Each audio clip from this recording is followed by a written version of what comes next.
What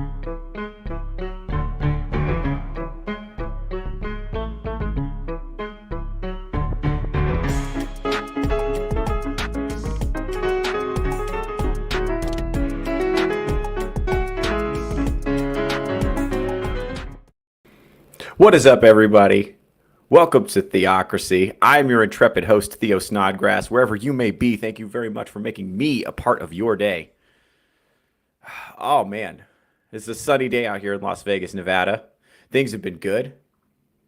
I'm going to be, by the way, if you're interested in my live comedy, I'm going to be at Delirious Comedy Club at the Silver Sevens Casino and Resort tonight and tomorrow. There's a 7 o'clock show and a 9 o'clock show, so make sure to come out for that. Tickets for sale. The link for tickets is on my Instagram, so that's probably the easiest place to see that. I should probably put that on Twitter.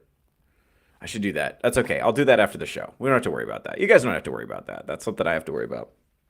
Anyway, it's been fucking rad. It's a crazy news week. It's been a crazy week for the Theo was right jar. Putting a lot of coins in the Theo was right jar, which I'm very happy about. Longtime fans of the show will know that in September I crashed out because I had a hunch that the assassination of Charlie was going to result in the rise of some other prominent figures, most notably Nick Fuentes, who's going to come in and try to fill that void. And right now what we're dealing with is just like a conservative civil war, sort of like a War of Five Kings situation, as a bunch of different people lobby for control of like the conservative movement and conservative thought. It's very exciting time to be alive. Those of you that are longtime viewers of the show will know the last episode I did was reacting to Piers Morgan's interview of Nick Fuentes, and we were talking about how there's this tremendous generation gap, and fundamentally this is Piers Morgan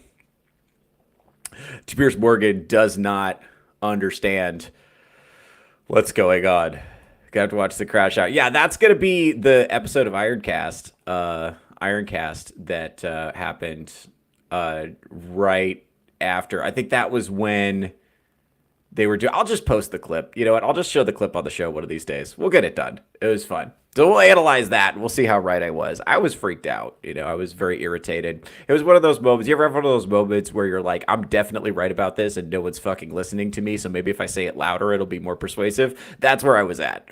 After that, I went to the woods for a month and didn't do anything online because I was so upset. And then look what's happened in the sense that I thought it was going to take years for me to be proven right, but it turns out it was going to be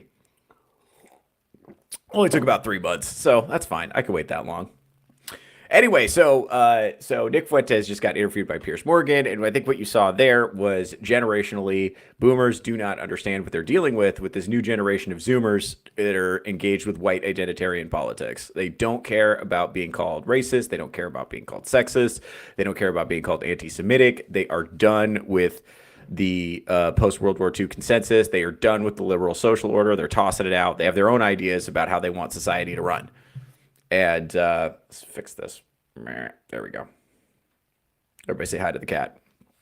Yeah, it's going to be good. So anyway, Piers Morgan interviewed Nick Fuentes. We reacted to it. And then in the immediate aftermath, it has not gone well for Piers. So a couple of things happened. We discovered a lot of fun information about Piers Morgan's wife. So that's going to be fun. And then he did another show kind of reacting to it where he disingenuously tried to engage in some revisionist history about what actually happened in the interview. And we got to hear from some much more interesting people than Piers Morgan about what actually went on. So we're gonna break down a couple of these clips. It's gonna be a lot of fun. We're having a good time. I promise this is actually a comedy show. I don't, strictly speaking, do politics on this show. So this is not really a politics show. This is more like an observing social trends show and observing media bullshit show. So that's what's going on. It's going to be a lot of fun, so we're going to go ahead and get started right away. Because one of the things I learned is that, like, a lot of people check out. So when people are watching the replay, I get a lot of views on the replay on the show. So when people are watching the replay, a lot of them will check out of the monologue before I even get to the actual subject matter. So I don't want to, like, dawdle too much in the intro. So without further ado, we're gonna go ahead and get it. So just to set the scene a little bit, we're gonna do one segment from the Piers Morgan interview because that's why it's relevant. Because a bunch of people are thinking, Theo, why would they attack Piers Morgan for the integrity of his sex life? Why would Piers Morgan's sex life even be a subject fit for discussion? That's an ad hominem attack. You don't support ad hominem attacks, and that's right. That's right. I don't. However, I do think Piers Morgan opened the door for this line of inquiry with the way that he went at it. We're going to show a clip real quick that kind of illustrates that point. Go ahead. Yep.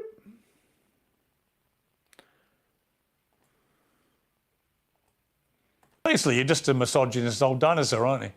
For a young guy. Yeah.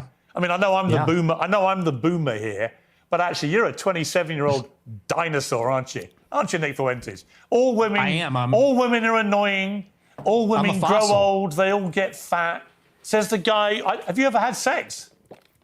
No, absolutely not. Wow. Says the guy who's never got laid. Oof. Basically, you're just a misogynist old dinosaur. So this was a very, very, very stupid thing for Piers to do. Now, not only is it incredibly juvenile to attack him on the basis of, oh, what are you, a virgin? What do you never get laid?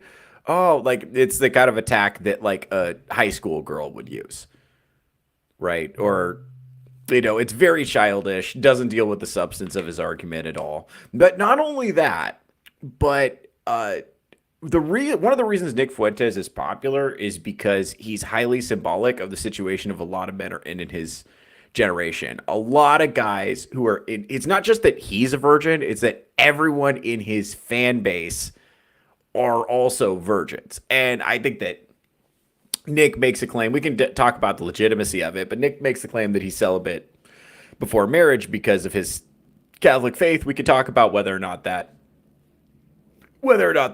true or not, or whether or not that's his actual reason, or maybe he just like can't get any pussy, whatever. But if we'll take him at his word that he's celibate because of Catholicism. I think a lot of guys in his audience are, and Nick claims he's like not that upset about being celibate. I don't know. I kind of think he might be gay, so whatever. But I know that a lot of guys in his audience are very, very, very pissed about the fact that they're celibate. They're not psyched about it. It is not their favorite thing. They're pretty pissed about it. So I think a lot of people in the audience maybe took that personally. And so what they did was they tried to say, okay, because, Nick's response to this was, you're basically giving women a pass. You're a beta male orbiter, blah, blah, blah.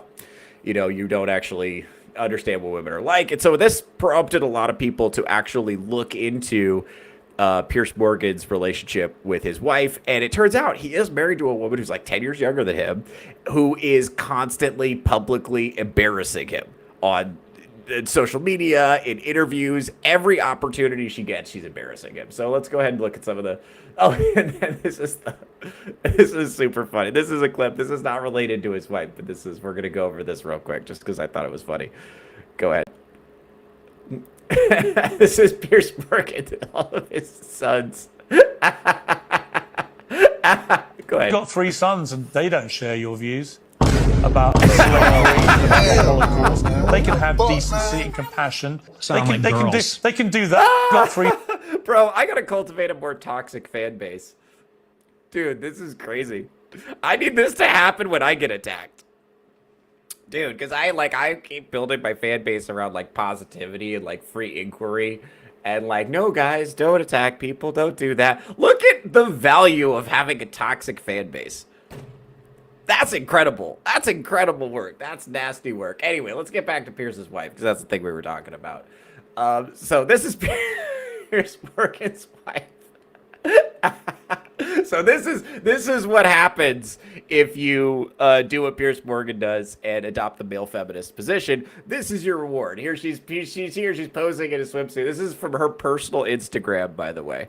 She's posing wanted pool boy, no experience needed. Here's another post she did. She took a picture of this guy in a Speedo washing a car. When my husband's away, Mr. Sons comes to play. Hashtag you missed a spot. Hashtag everyday sexism. Hashtag not an object. Hashtag but I wanna be. Hashtag Speedo. Hashtag Hollywood life. Hashtag Hawaiian tropic.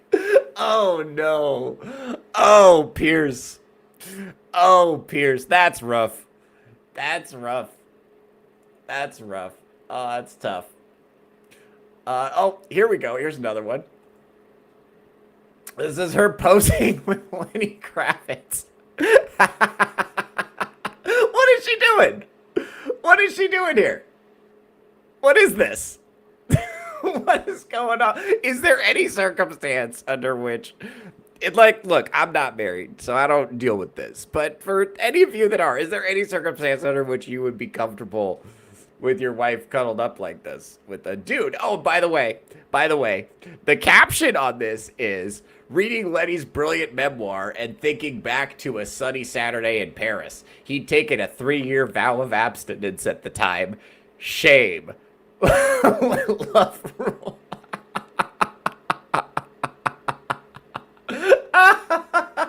Piers Morgan.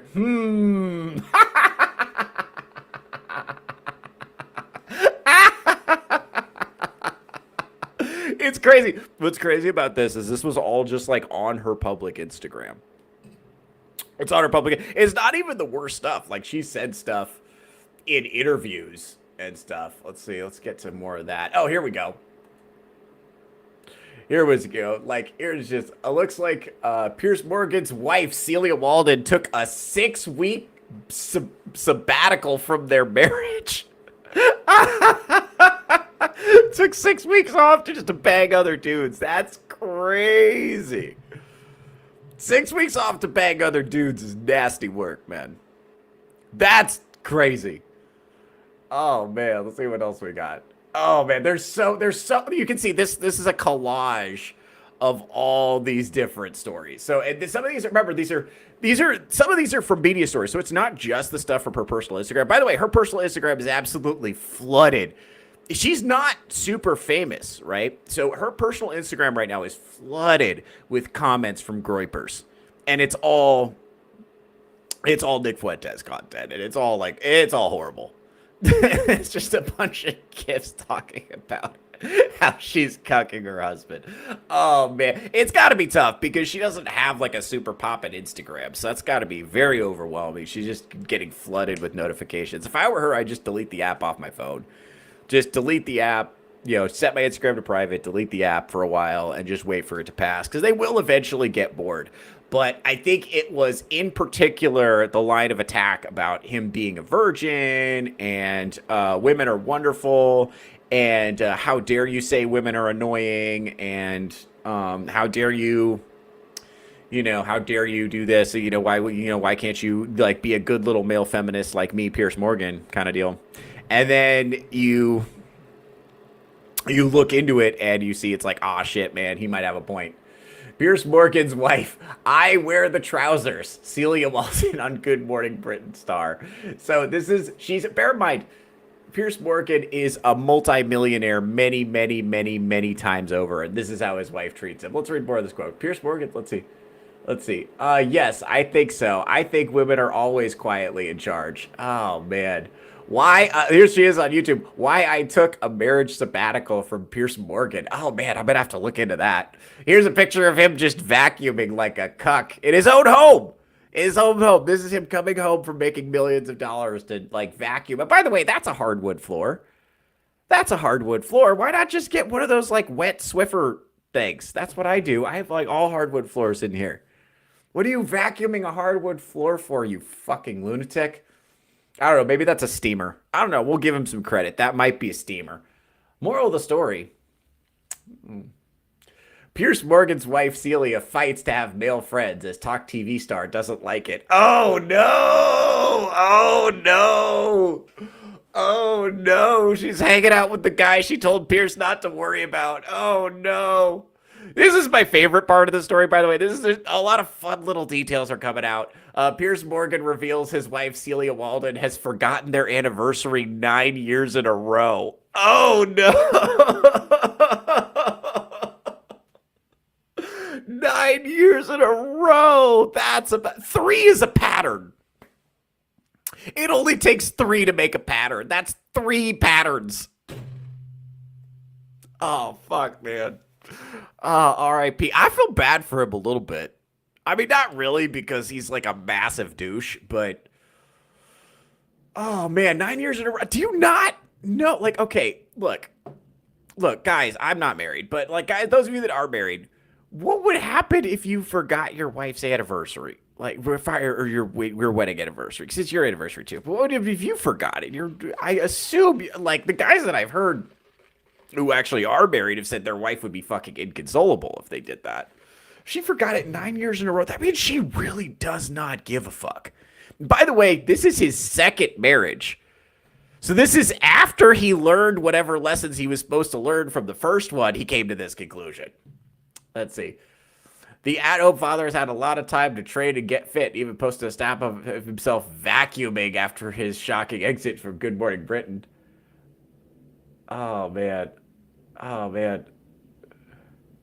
Piers Morgan's wife said 6-week break. Let's see. Oh, apparently she has to slap him sometimes. Oh, my God. There's so many good ones. There's so many good ones from this. It's a fun little collage. Let's see. I think there's more.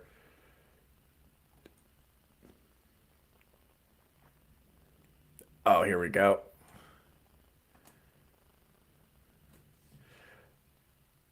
Oh, here, she lost her wedding ring. She lost the wedding ring. And decided to just keep it single. Just like, not that important. I lost it. Who knows where it is? Who even gives a fuck? Oh, man.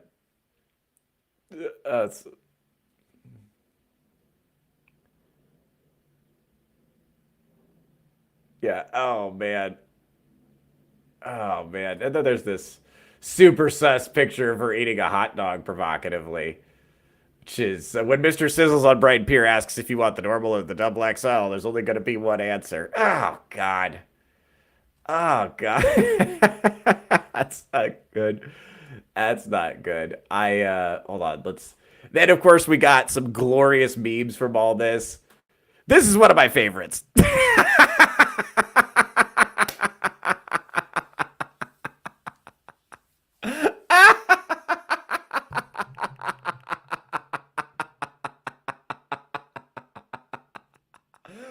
Oh, Lord. Although there's one other one that's like pretty bad, but I'm going to show it anyway because fuck it. I don't care. Who gives a shit?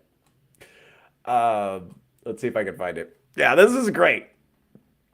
This is great. So, again, this is the problem of, and this is the problem. I don't think Pierce knew what he was getting into. So when you pick a fight with somebody like Nick, who has a huge, highly toxic, highly corrosive internet following, and that's the other thing too. I think the reason they took this particular line of attack is not just.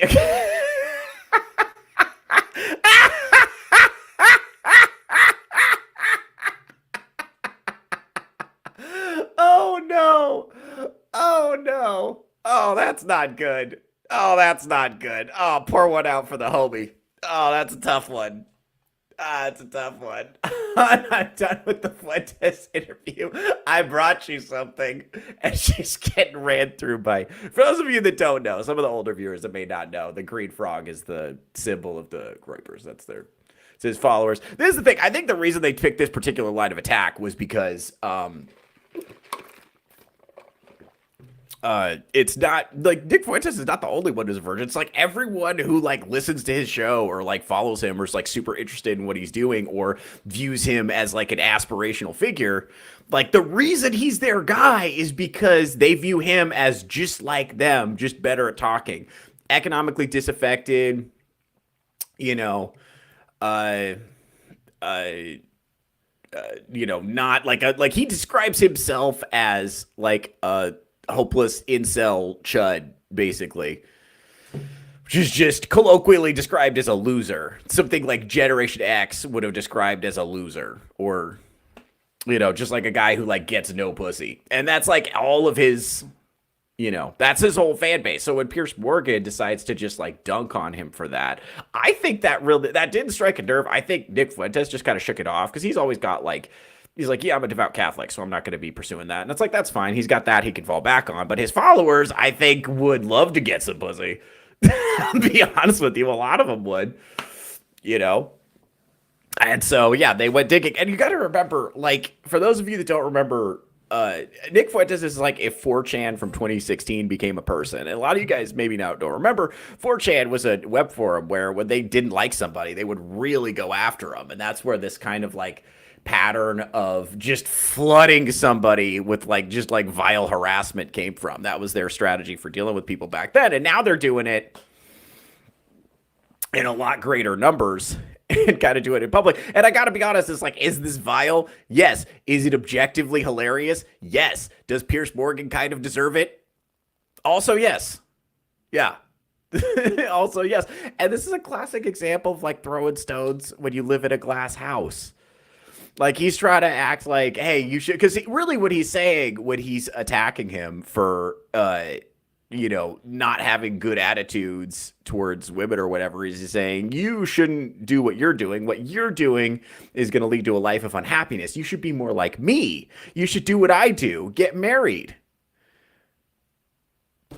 And it looks like your reward for getting married is watching your wife hump black guys in public.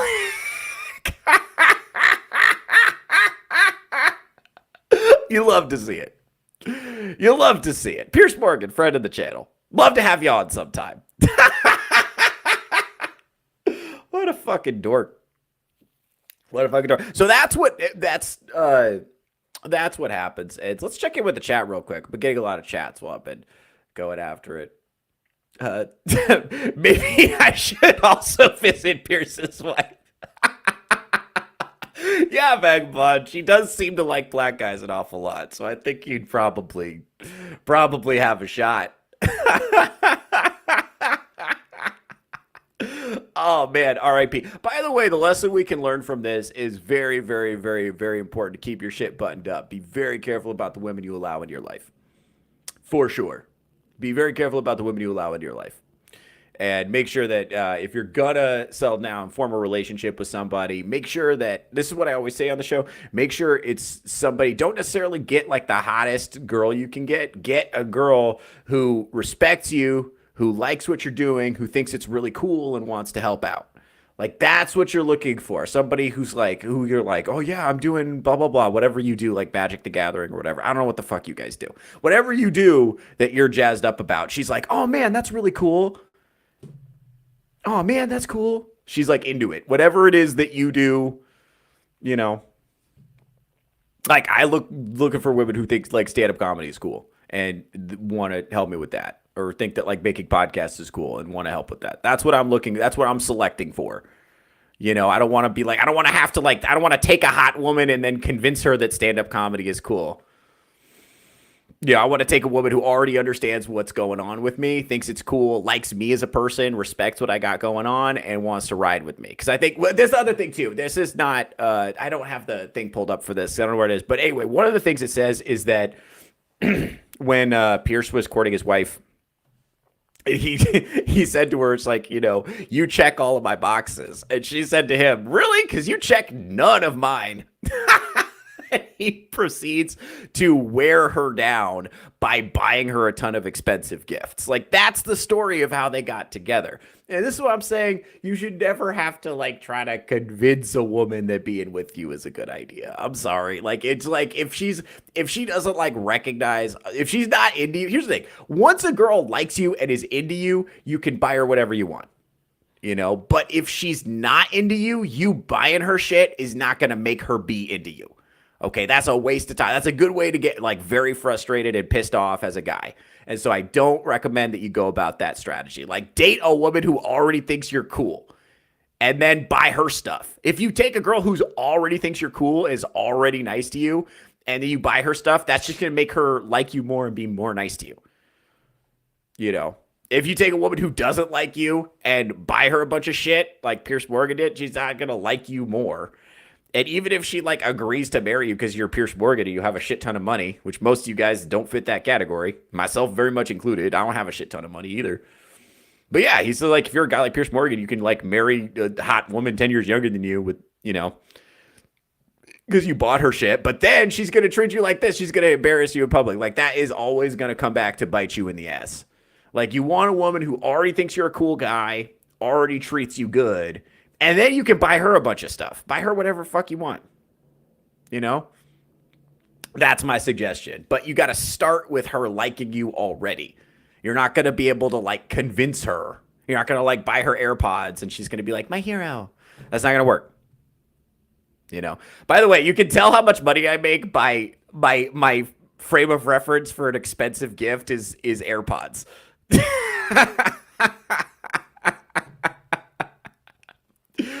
Oh, man. Getting paid to do stand-up comedy. Friend of the channel. All right. Oh, man. Ronald is here. Yikes. 100%. Pierce is sleeping on the couch, although he does have a special chair in the bedroom. Very much so. Very much so. That's the thing. You can just absolutely tell based on the stuff this woman is posting that she's just like not attracted to her husband at all and like doesn't respect him at all. But I'm assuming, you know, she was also a journalist, but I'm assuming he was a lot more wealthy and successful of a journalist. And so she was like, all right, well, because he was 47 and she was 37 when they met. So I think she's probably thinking, you know what? I'm 37. I'm not married. This rich guy wants to marry me. And then my lifestyle is going to go from here to way up here. All right, well, I could do worse. Like, I think that's what she kind of made that calculation. I don't actually, like, fault women who do that, by the way. It's like, it's kind of like the guys who are like, you know, I'm going to marry this hot woman who doesn't really like me, and then I'm going to spend the rest of my life being like, oh, I'm lucky that she even looks at me. Like, bro, if that's what you want to do, I think a lot of guys view, like, a hot woman as a status symbol, and they're like, look at me. Look at this hot woman. It's like buying a really expensive car with really high maintenance costs, and it's like a Corvette, and it's like, you know, you can't really drive it in the snow, and you got to put premium gas in it, and the getting it worked on is a pain in the ass. You got to find a guy and stuff. Even more true with like European cars, whatever. Like, you got to pay the maintenance costs.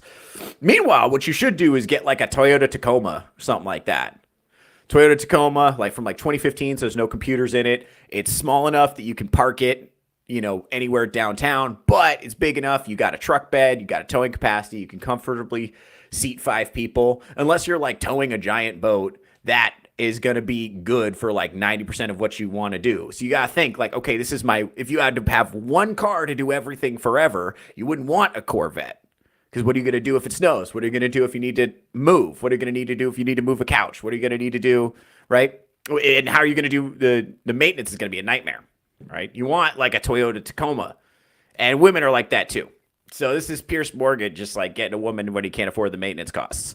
And if the girl is not into you, your life is just going to be harder. And harder and harder and harder. And I think guys from Pierce's generation that have this delusional, you can tell by the way he talks about women that he thinks they're these like magical creatures and the shine hasn't worn off yet. Like he doesn't actually see them for what they are, which is human beings that act in their own rational self-interest and are totally capable of being unpleasant if the time arises. And this is why, oh shit, Billy Tolliver's here, friend of the channel. Billy Tolliver, what's up, buddy? Friend of the channel. Go ahead and check out his comedy if you're ever in the Spokane, Idaho area, stand-up comedian.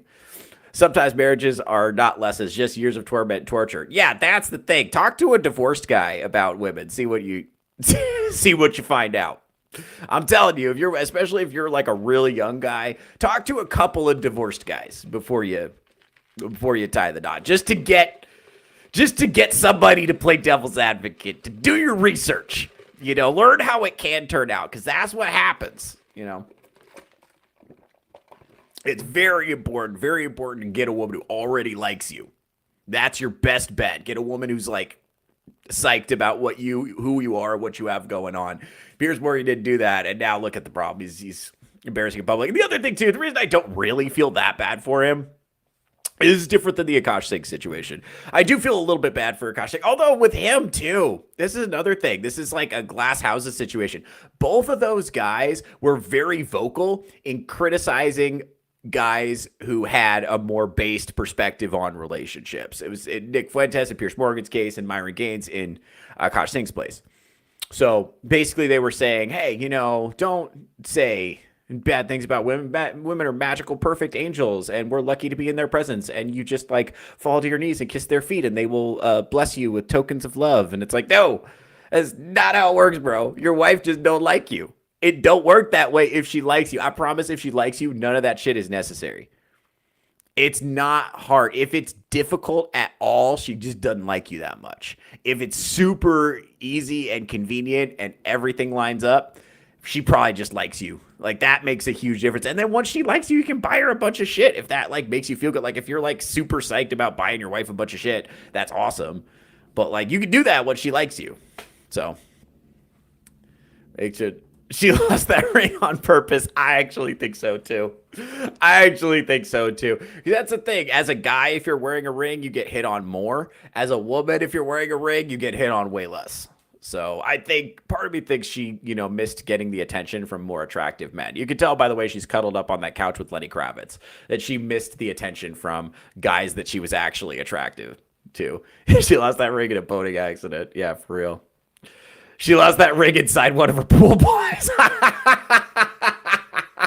Yeah. Yeah, the wrong girl in your life can fuck you up worse than cancer. That's true, man. I'm telling you, talk to if you're a young guy, go ahead and find one of these like millennial or Gen X guys that got divorced, especially if he had kids with the woman. Go talk to them about what happens if you get a woman in your life who's like not good. I promise you, like that, get some real information. Don't take all your information from like TV and rom-com.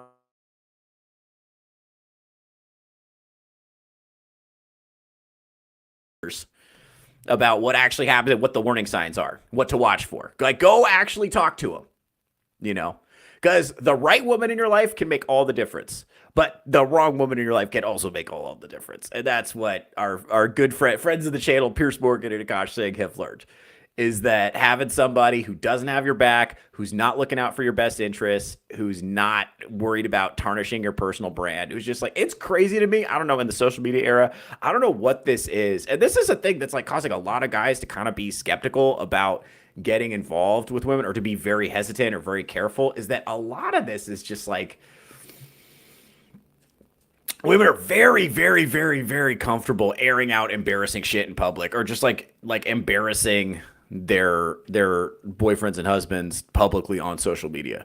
I don't know what that's about. I don't know like why there's like not etiquette around that. I don't know if it seems this is like a very new problem. And I thought it was like a millennial, like maybe Gen Z problem, but it's like, nah, bro. It really seems like all ages of women are doing this. I don't know fucking why.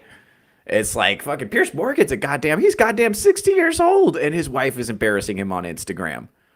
Dude, that's crazy. Goddamn 60 years old and he's still got to worry about this shit. So this is like, no, you gotta be really careful with that, man. By the way, the cool thing about this though, is you can filter a lot of this out beforehand. You can learn from this example. The other thing is like, don't fucking like that. It was super pathetic and limp-wristed and weak for him to try to dunk on, Nick for being a virgin. And that was because like the rest of what he was doing was like not really sticking. We're going to see that we're going to go over some of the clips because he put together a show where he brought on Dr. Phil. He brought on a panel of experts to talk about the interview, and he brought on the Jewish guy that he brought out and played a clip to try to embarrass him. And the whole thing just seems completely out of touch. Like he just does not get where the younger generation is right now. He's not getting it. He's just not getting it. And I understand. I understand that it seems probably crazy to him. But remember, this is what the younger generation saw. They saw boomers getting just absolutely henpecked and embarrassed and, taken to the cleaners and divorce. And they saw like marriage destroy otherwise good men, and they walk out of it like a shadow of their former selves. I know me and my friends knew guys like that growing up. And we talked about it. It's like, oh, fuck, man, that guy used to be cool and ride motorcycles. And now he's, I don't know. So we're just like not buying what they're selling. And I think Gen Z is even more not buying it. Yeah. Raw Girl, you end up like Bill Burr. Ooh, Bill Burr, friend of the channel. That's been hard to watch, man. Watching Bill Burr go woke. That's been tough. Yeah, dude. Bill Burr, look, man, he used to be one of like the most based awesome comedians. Go watch old clips of Bill Burr. I would actually say Paper Tiger was an incredible special too. So I'm a big fan of Bill Burr as an artist, but if you look at what he's actually done since then, since the longer he's been married, the more cucked his perspective has become. And it's crazy because he used to do comedy about guys who would get married and become a shell of their former selves. And then he himself got married and the same thing happened to him. It's just, oh man, it becomes this like tragic prediction of his own future. Oh, it was sadly prophetic. It was terrible. Speaking relationship gold today. Thanks, buddy. Friend of the channel, Billy Tolliver. Make sure to go check his stuff out. He's a fun comedian out in Spokane, Idaho area. Spokane, Washington, Idaho area. If you're in the Northwest, make sure to go check out Billy's shows. He does a lot of good work out there. For reals though, I'm woke to that work fan game. Does everything a truck can. For real. Like you don't like, again, if you want to spend your money in a Corvette, if you really want like a fast car or whatever, or like a drop top or whatever, you want to get something slick, go ahead. If that's what makes you happy, if you want to do that, that's awesome. Good for you. Rooting for you. But the truth is, if you want a car that's actually going to be there for you in the trenches and actually take care of business and have affordable maintenance costs, get yourself something Japanese. Get yourself something Japanese. Get you a Toyota Tacoma. Get you, Honda CRV. That's another one. Honda Ridgeline is their pickup truck. It's a pickup truck that drives like a sedan. Now, it doesn't tow like an American truck, but it gets way better fuel economy, has way better handling than an American truck. So, I mean, it depends on what you want to do. Do you want to tow a boat? Are you towing a livestock trailer? And then you got to think about women that same way. It's like you can get like a really good looking woman, but if you get like a really nice car, you get a Ferrari, you're going to have to pay the maintenance costs of a Ferrari, and people are always going to be trying to steal your Ferrari. Like, yeah, they're like, ooh, that looks nice. Wow, that guy must be cool. So you're really doing that to impress a bunch of people that you don't even know. If you're doing that like as like a status symbol. Now, some guys are very blessed. They get a super hot woman who also respects them. Those guys are awesome. They get the best of both worlds. Good for them. Rooting for you, bro. Happy for you. There's a handful of those kind of women in the world. Now, the good news is, like, there's a lot of, there's I don't know. I think there's more good women out there than the internet would have you believe. I really do. I'm actually pretty optimistic about this. I'm kind of white pilled on that. I'm in toxic girlfriend remission, 7 years clean. That's hilarious, Roguish Nerd. That's hilarious, dude. That's true. And that's real. That's how it feels like. I myself, let's see.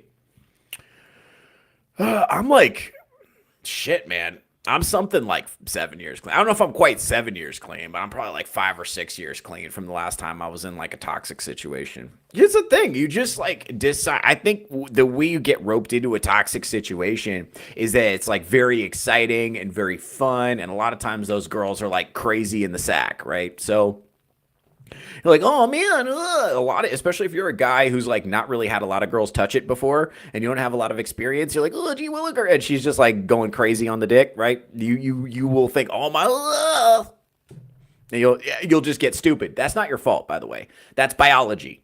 That's why crazy girls do that. They do that shit because you're like, now he'll never leave me, and then they'll like do crazy shit to try to sit, but they need somebody who's going to put up with their crazy shit, and that's how they get you. And it's only when the pain of their crazy shit outweighs the fun of the sex that, then you have the presence of mind to bail. But it's like, it ends up being this like very addictive emotional roller coaster. It's up and down and up and down and up and down, So you just got to know that you deserve better. And you also got to because your relationship isn't about what other people think about it, So you're like, oh, I have a hot woman. Everyone's going to think I'm cool. No, they're not. They're not going to think about you at all. At the end of the day, you got to talk to that woman. You got to actually speak to her. Right, fellas? You got to actually speak to her. And if she's also hot, that's great. But you really got to be able to talk to her. And if you talk to her and she's just like, there's just nothing there. Or if you talk to her and she's like, what do you mean by that? And she's like crazy and psycho. That's not good. You want like a reasonable woman that you can talk to who is actually capable of listening and responding to what you're saying in some kind of meaningful way. That's what you want. Okay. Otherwise, you're going to end up like our good friend of the channel, Piers Morgan. God damn. All right, let's go over some more of these clips here because I want to spend some time on this. Oh man, there's so much good content that came out of this. The content gods have smiled on me today. Let's see. What is this one? I don't really want to do that one. Let's see. Yeah, okay. And then, yeah, we already did that. Let's see. Yeah, we're going to close out of this, close out of this, close out of this. All right, so yeah, we're going to do this Dr. Phil clip first because I think this is the most out of touch. And I'll show you exact moment of why I say this is the most out of touch clip. Give me 1 second. All right. Yeah, so, but bear in mind, so Piers Morgan did a whole show reacted because his show with Nick Fuentes got a ton of stuff going on, a ton of attention online, a ton of traction, a lot of stuff. So now he brought on Dr. Phil to tell us psychologically what is wrong with Nick Fuentes. So we're going to find out. This is a short clip from what was a larger segment that was like mostly retarded.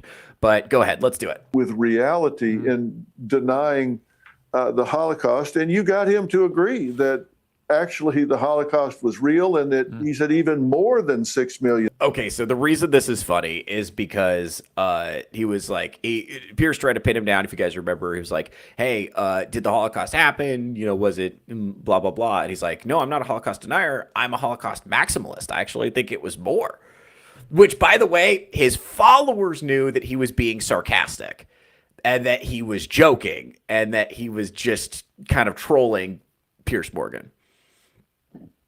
But this is what I mean by the generation being out of touch with Nick and his humor and the kind all the humor that the stuff that's in group humor that evolved. Because for a long time when he was doing the show, he's been doing a show for like 8 years since he was like 18 or 19 years old. So for a long time, and at the time when he first started, it's kind of like here. It was very, very small audiences watching him. So like it was like in group humor that was all shared by them.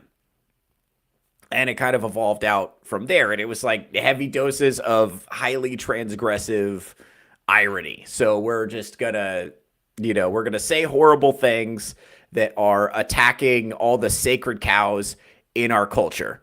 So we're gonna talk about all the things that we're not supposed to talk about. We're gonna say the things you're not supposed to say.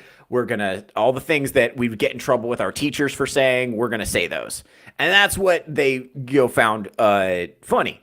And so that's why because they were trying to fight back against the woke scolds, the people who were like racism is bad, homophobia is bad, LGBTQ is good, all that stuff, right? They were trying to like push back against that. And the most transgressive thing they could do was, say Hitler is cool and the Holocaust didn't happen, basically. So his in-group, the people he's actually speaking to, his audience knew, he just slipped one by. And not only did he slip that by Piers Morgan, but now he's also punked Dr. Phil with that same joke. So that's why we're going to watch this. People. And there were much more than 6 million people because it wasn't just the Jews that were impacted. And you got him to acknowledge some of those things. And I wonder how he'll square that up with his followers based on what he said in the past. But I think he has convinced himself that some of this is real. And that's just, that's a sad fact. Yeah. Dr. Phil, as always, on the money. Thank you very much indeed. Well, thank you for doing this interview, because as I say, if you don't, then, I think it takes, I think it takes you to drill in on this and ask some of the uncomfortable questions, If not, then he runs unabated on the internet. I can't believe people are saying, why are you giving him a platform? I agree. Because he needs to be asked the hard questions. Yeah, I agree. I feel the same about Andrew Tate and these other characters there. Yeah, I mean, I got to give Pierce credit for actually like bringing him on the show, but like I don't think he did a very good job. Like I think from my perspective, like Nick Fuentes just spent the whole interview aura farming. Like he just walked away from it with like a bunch of, all I've seen online is just a bunch of sick edits of him looking cool. So like I think this ended up, I think it's about like what we expected. It's gonna play very well for his audience, and for the people that don't like him, they're not gonna like him less. They're gonna dislike him the same amount, and his audience is gonna think he's cool. And I think a lot of people who watched it are gonna walk away from it thinking, oh, this guy sounds kind of reasonable. Tell me more. So I think this, in the long run, this is going to help him way more than it hurts him. So like that seems obvious to me. And I don't, but again, Piers Morgan, because he's so out of touch with where people are at,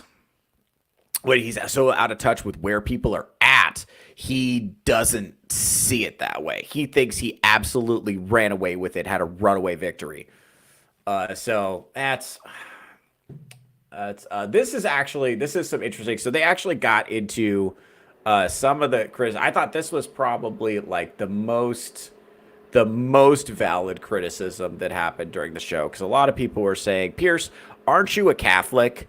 So shouldn't you be applauding him for remaining celibate before marriage? And of course, Pierce being a total dipshit and in my opinion, a typical boomer Catholic, which is to say somebody who, by his own admission, doesn't really go to mass, doesn't really take the faith seriously, like doesn't really use it as a guiding principle to his life, kind of just does whatever, just follows like secular liberal morality, drinks as much as he wants, have as much sex as you want, outside the context of marriage, cheat on your wife, like who even cares about morality, right? Like doesn't take it seriously. And they look at Zoomer Catholics who are like Deus Vult, who are like actually like taking the faith seriously, and they're like, no, you guys are extremists. Me, who wants to liberalize the church and have female priests and have sex before marriage, and like who cares about all these rules anyway? Let's just do gay weddings. Like those people think that the Zoomers are the people who actually don't understand the faith and aren't practicing it properly. And meanwhile, the Zoomers are actually like, no, that's not what the doctrine said. Like they're actually they're practicing what they say they're about. They're not doing it selectively. They're doing as much of it as they can handle. So that's, before we get into this, let's check in with the chat. Oh, gee Williker, what a clip. You're right. I forget. I always forget when I'm doing these things that they're going to get clipped to hell. I always forget that. I've had so many embarrassing clips already. That's okay. It's fun. We're having a good time. He threw a 6'7" joke in there too. Yeah, so that's one of the cool things about it, is he knows that he's talking to people who are out of touch, so he can use in-group humor that shouts out to the audience, and when that happens, the chat goes crazy. The audience is like, oh, like you got to understand, this guy is their hero. To a lot of the people that watch his show, he's their hero. This is the guy who's speaking for them. They feel like incredibly disaffected, incredibly angry, feeling like the world has entirely cast them aside, and this guy is going out and sticking it to the man, to the people who are pressing them, to people in like legacy media who talk down to them, who bully them, who try to get them. It's like, well, there wouldn't be male loneliness if you guys would just embrace feminism. And it's like, I think a lot of guys would rather be lonely and celibate than have a wife like Piers Morgan's wife. Just being honest. I know, me personally, that's what I would choose. If I had to choose between my wife embarrassing me publicly and being celibate, I'm going to take celibacy every time. Yeah. Yeah, Full Metal Nate. Dr. Phil missed the point, unfortunately. But that's, again, it's not really his fault. Like, a lot of this is like a generational thing. So a lot of folks who are a little bit older are not tracking what's going on here.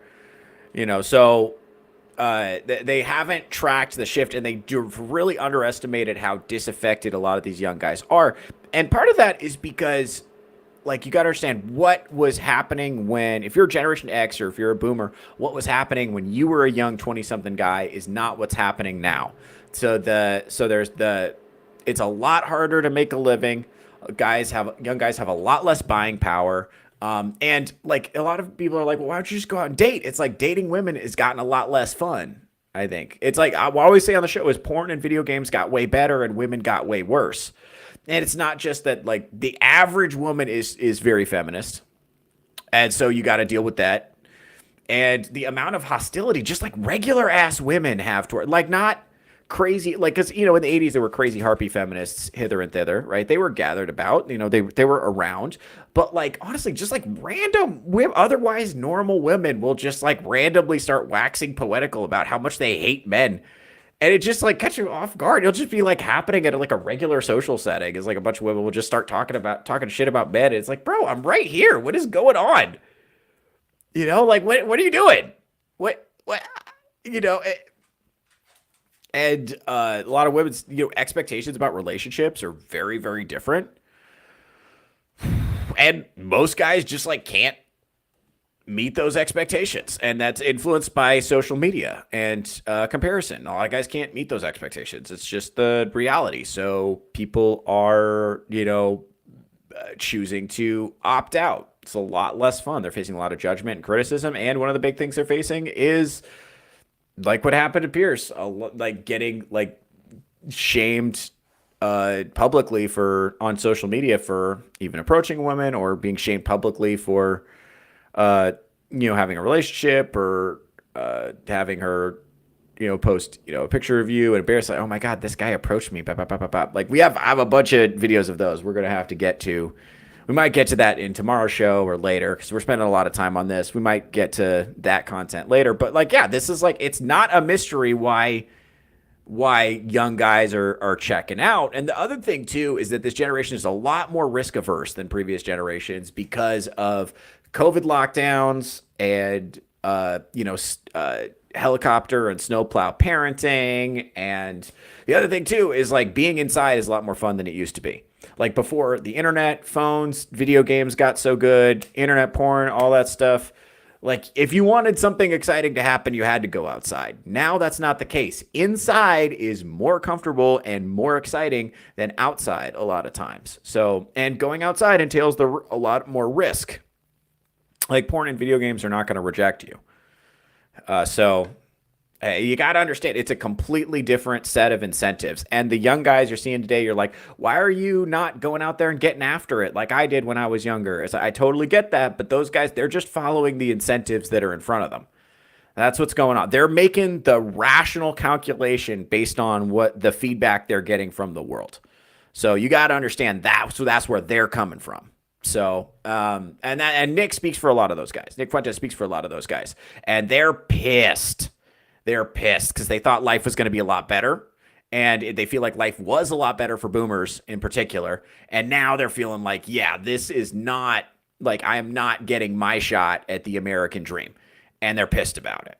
So, yeah. Yeah. Yeah, Zoomers aren't hippie Catholics. Rogue Nerd is exactly right. Like Zoomers, if anything, are like way more serious about their faith than Boomers. Like Boomers were the ones, remember, we think old people are conservative and young people are liberal. That's millennial framing. That's wrong.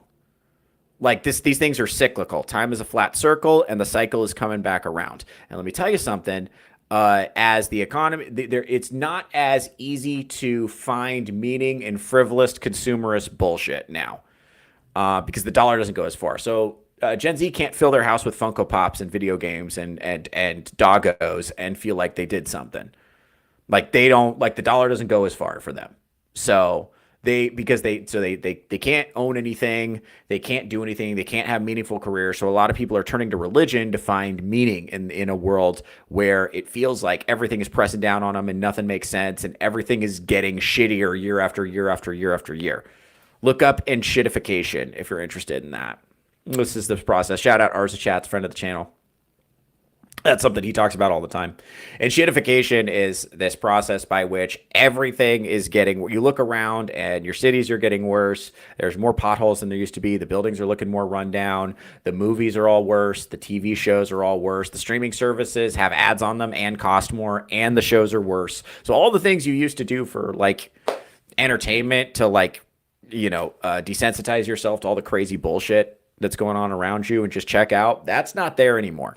So you gotta, I mean, people are responding to that different ways. A lot of people are playing Japanese stuff. They're watching Japanese shows or Korean shows, listening to Korean music, Japanese music, playing video games from the East, because Western shit is just garbage now. And our culture, we used to be the artistic cultural leaders of the world, and now we're just a cesspit as creatively. And so a lot of people are turning to religion, and they're taking that shit seriously. Like if you go to a Catholic mass, like I'm Catholic, so I see this more. If you go see who's at Latin mass, who's wearing veils, what women are wearing veils, who's getting married young and having large families, who's wearing suits to mass, like that's Zoomer behavior. Who's going to Latin mass? That's Zoomer behavior. Who's like, praying the rosary in Latin and going to masses with like incense and chanting and stuff like that, the more traditional practice, that's all Zoomers. Remember, boomers were the ones who were like, let's all hold hands during the Our Father. Let's have guitars at mass. Let's fuck this organ music. Fuck this beautiful chanting that's been with the church for thousands of years. Let's have guitars at mass. Yeah, let's have hippie guitar masses. Man, fuck that noise, bro. Fuck that noise. Get the fuck out of here with that shit. Bro, I can't wait till we have a Zoomer Pope. And it's just like, Deus Vult, we're going on a crusade. We're taking back Jerusalem. I can't wait, dude. I can't wait. All right. Let's see. Let's go into it. So that's actually so it's actually Andrew Wilson, friend of the channel. Some of you guys will know Andrew Wilson from his Debates on the Whatever podcast. You may know him from his political debates, whatever. He's kind of a famous internet debate guy, and so he's on the panel ostensibly for that purpose. This is a really good panel, actually, except for Harry Sisson, who is awful and shouldn't speak ever in public. But you have Glenn Greenwald, Mark Lamont Hill, what's this guy's name? Warren something. Anyway, this guy does with the Secret Scholar Society YouTube channel, where he does a lot of very nuanced, critical thinking type content. Very good. Andrew Wilson, kind of like a known conservative debater in the space. They do him dirty later, which we're going to go over. They deliberately lied to make him look like a doofus. And I can't tell if that's not true. I shouldn't say it's a deliberate lie. It looked like incompetence to me. We're going to get to that clip here in a second. Let's do this one first. I did not get ahead of myself. Go ahead. There was a part of the interview where you were very combative and you said you haven't even been laid and you're a virgin. This guy's a Roman Catholic. Right. Isn't he supposed to be a virgin? Yes. Actually, like, Nick is practicing his faith correctly. Now, obviously, some people are going to say, well, that's cope because he can't get any pussy. Maybe. Or it's cope because he's secretly gay. And if you see him sitting next to Clavicular, which I had that clip pulled up. I'm not going to bring it up. But if you see him sitting next to Clavicular, yeah, okay. You've seen him on a date with the gay cat boy. Yeah, okay. You see where he's coming from. I think there might be something to that. But if we're going to take him at his word, it's like, oh, maybe it's just cope. But if you're actually going to take him at his word, yes, he is practicing the faith correctly. And his actions are consistent with his words. Now, whether or not that hides his true motivations, none of us can read his mind. None of us can read his mind. And I think he's going to make this point coming up. He's going to make this point really well coming up. I think if Nick Fuentes wanted just pussy, if he wanted to just be running through bitches, he probably could. He has a very popular live stream. He has a fair amount of money. Despite what his content is, his DMs are quite full of women who are trying to get at him for some reason. There's been this groipette phenomenon is bizarre, but it does seem to be at least a little bit real. Go ahead. Tell he's married. Isn't that part of your guys' faith? To be fair to him, that is. I was brought up a Catholic. I'm not a particularly devout Catholic. Shocker. I disagree with a lot of the church's But you teachings. do agree that Catholics are supposed to remain chaste until marriage, right? The strict interpretation from the Catholic Church about that is you should. So how come he didn't get? Shouldn't he get credit for that? Well, the idea that he's kind of staying within the confines of his religious beliefs. By the way. Latin Mass goes hard. Based. Fucking love Latin Mass, dude. Anyway, go ahead. But yeah, this is Andrew Wilson is 100% right here. Piers doesn't have a leg to stand on. And the fact that he's out there representing himself as a Catholic when he does not believe what the church believes, doesn't probably even go to Mass, doesn't, like, I mean, this is exactly what Zoomers are pissed about. This is what American Catholics who are your reverts, your converts, and your Zoomers. this is what we're pissed about. Because I'm a revert. I recently returned to the church. I was brought up in the church, kind of fell away because I was brought up in, what I learned in Catholic school was kind of like hippy-dippy, liberal, social justice, reformist, liberation, Catholic theology. So I left because that was like, why give a shit? I'm just going to do whatever I want. Why give a shit? And then if you actually study what the church says and decide to live according to that, and you study like the based church history, and you actually, you could draw a lot of strength from intentionally living a very disciplined life. And following really strict morality is very difficult, but it's very rewarding. And like actually like trying to pray traditional prayers is very difficult, but it's better. But you actually do get benefits from it. And once you figure out that you actually get life benefits from living that way, it causes you to really lose respect for guys like Piers Morgan, who are like, yeah, do whatever you want. Who cares? And I think young people are completely fucking done with this perspective. They're completely fucking done with it. They're like, get the fuck out of my church.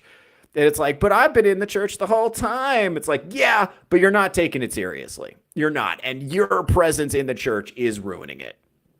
Just go be Protestant. There's plenty of Protestant denominations where they have female priests already, where they do hippy-dippy bullshit, and you can fuck whoever you want, and you don't have to get married and all this stuff. They do gay weddings. If you want a church that looks like that, that church already exists. It's called the Episcopalian Church, the Episcopal Church.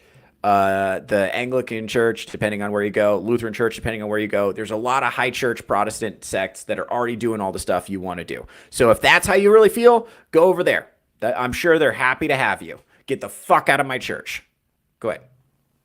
I have no problem, but he also... Or he can't get any action. But he also self-identifies as an incel, which is more problematic. Here's what Mark just said. You see what I mean? Like, he can't get any action. Yeah, that's exactly right. I don't know if you guys caught that, but I was fucking talking probably. But let's back this up just a little bit. You see what I mean? Like, he can't get any action. The guy is, get credit for that. Well, the idea that he's kind of staying within the confines of his religious beliefs. I have no problem, but he also... Or he can't get any action. But he also self-identifies as an incel. Because look at this smug little face over here. And this is what I'm saying. It's like, this is the liberal social order. They don't have any frame of reference for how to evaluate the value of a man outside of getting pussy. Like, there's no framework for honor or integrity or like morality or like sticking to your beliefs when it's difficult. That doesn't matter at all to these people, to leftists. They don't give a fuck about any of that.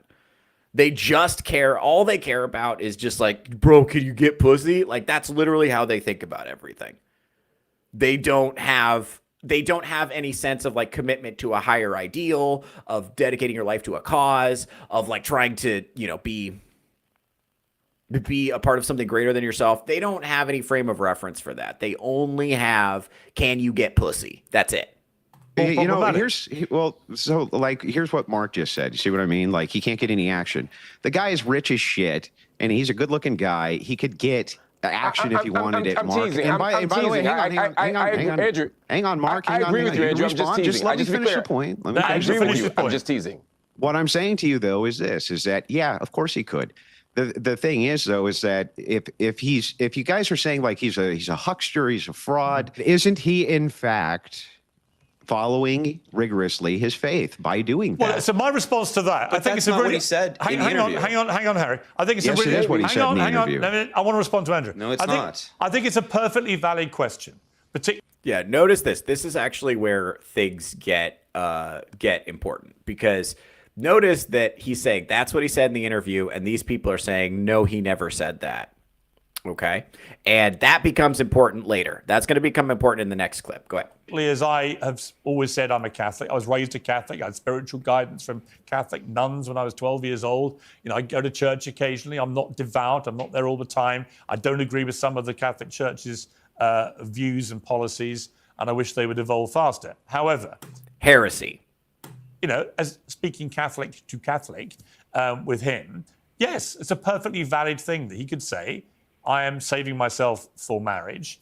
But if that's all he said, fine. But I would argue that, if you look at him as a Christian, for example, this is like Vagabond's making a good point. The other funny thing is he would complain about Piers would complain for Andrew Tate for going through women like crack. Yeah, he would. In fact, when he had Andrew Tate on the show, that's exactly what he complained about. It's like, remember, Piers Morgan is the one who's criticizing other people for being a misogynist, criticizing other people for treating women as disposable sexual objects. And with that same mouth, he criticizes Nick Fuentes for not having sex before marriage. It's like, oh man, you just can't get pussy, bro. Like, what the fuck is this? What the fuck is this? Like, actually, it's better. It's like more respectful to like not have a bunch of like random sex with a bunch of women and, before you get married. It's actually better to women and for society as a whole if you actually fucking devote yourself to your wife.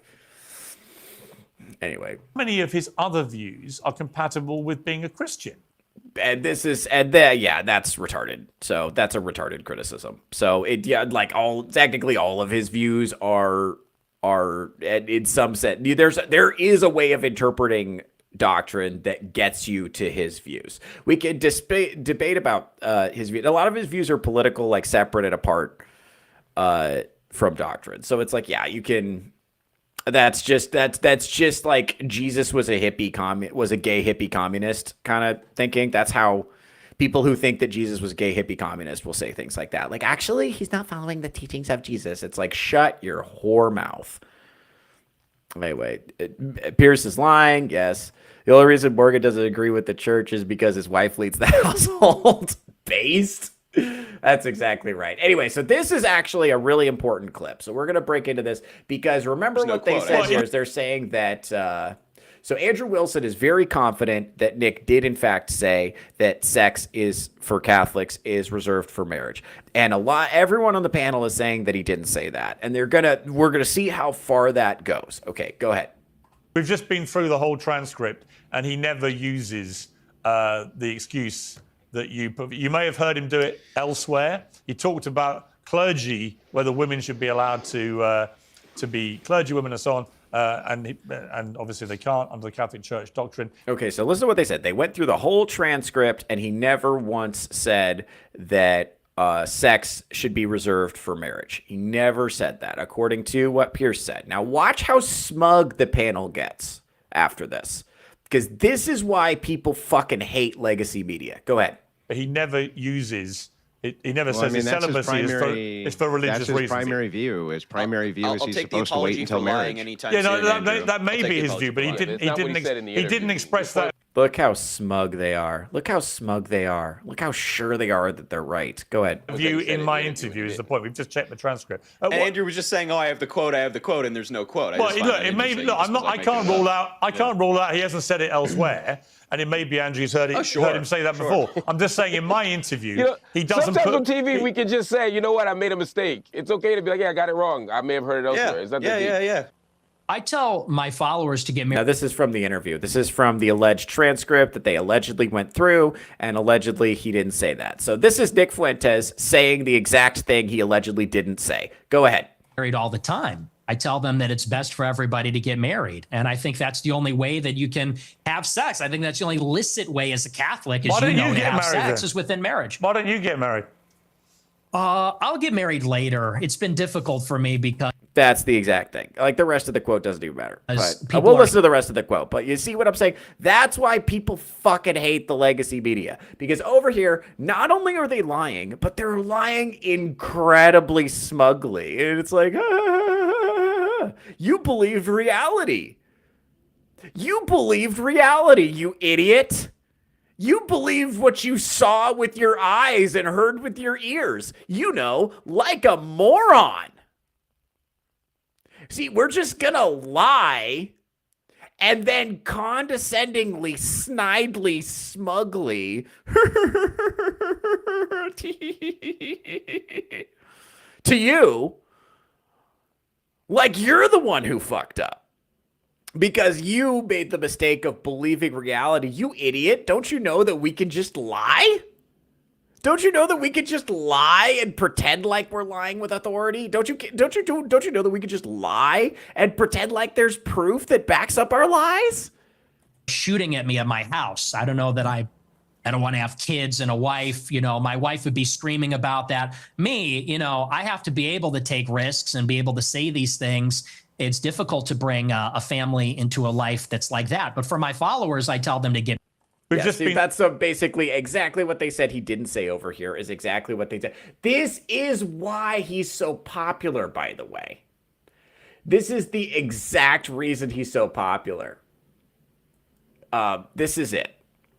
This is it. Because people are sick and tired of being lied to by legacy media. They're absolutely sick of it. And that's the kind of shit they do all the time. This is right. Actually, that's exactly right. This is what they do. They're like, oh, and I think everybody has had an experience where the media is talking about something that you know a lot about. Everyone has had this experience and they're talking about something you know a lot about. And they're getting it completely fucking wrong. And people are like, oh, really? Wow, that's interesting. And they're completely fucking wrong. To the point that you can't tell if they're stupid or if they're lying on purpose. You actually can't tell. And this is an example of that where I actually am not sure if they lied on purpose or if they're just retarded. I'm actually not sure in this one. And that's the point, is it's so egregious and consequential. And they used it as an opportunity to smugly dunk on Andrew, who was the only one on the panel who was actually telling the truth or actually trying to engage in substantive arguments, not trying to just win points for social media. And now, for all intents and purposes, most people are not going to see the correction. They're only going to see the lie. That's what makes legacy media so slippery. They'll lie in public, elevating the volume, and the correction will be quiet. So enough people will hear the lie, they'll just believe the lie, and they'll never hear the correction, even though the correction is actually the truth. It's absolutely astounding. Anyway, let's go through some more of these clips from Glenn Greenwald. Had some good stuff to say. Glenn Greenwald was the one who's like approached. Remember, Glenn Greenwald is Jewish, so like he's got somewhat of a dog in this fight. And they've had conversations in the past, so it's like, you know, obviously, you know, he's coming to it from a perspective of let's try to figure out like who this guy is and why this happened, as opposed to let's freak out hysterically about it and call him Turbo Hitler. Because remember, that's what happened with Donald Trump. They criticized him. They told him he's like, they said he's Turbo Hitler. And nobody actually took the time to try to figure out, okay, why is this guy so popular? They were just like, he's unpalatable. We need to tell him to shut up. And they tried to use the same shaming, name-calling tactics they used to try to shut down Nick Fuentes on the interview is the same shit they used on Trump before. Right? Trump, I think, was the first one to just shatter the Overton window and be out there and be like, yeah, those tactics aren't going to work anymore. We're not doing that. That's going to slide right off me.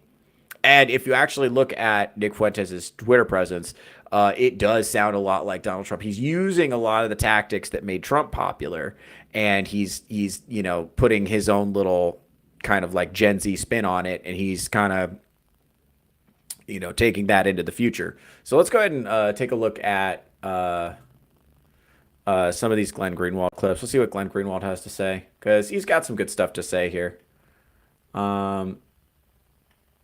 Let's see. What is this? Oh, no. Yep. Let's go back here. Okay. Interview controversial people. I'm just saying this particular guy, I feel like we're playing into his interests and his angle. Yeah. Well, Glenn Greenwald, welcome back to Uncensored. You've had Fuentes on your show. What's your view about that issue, about platforming him at all?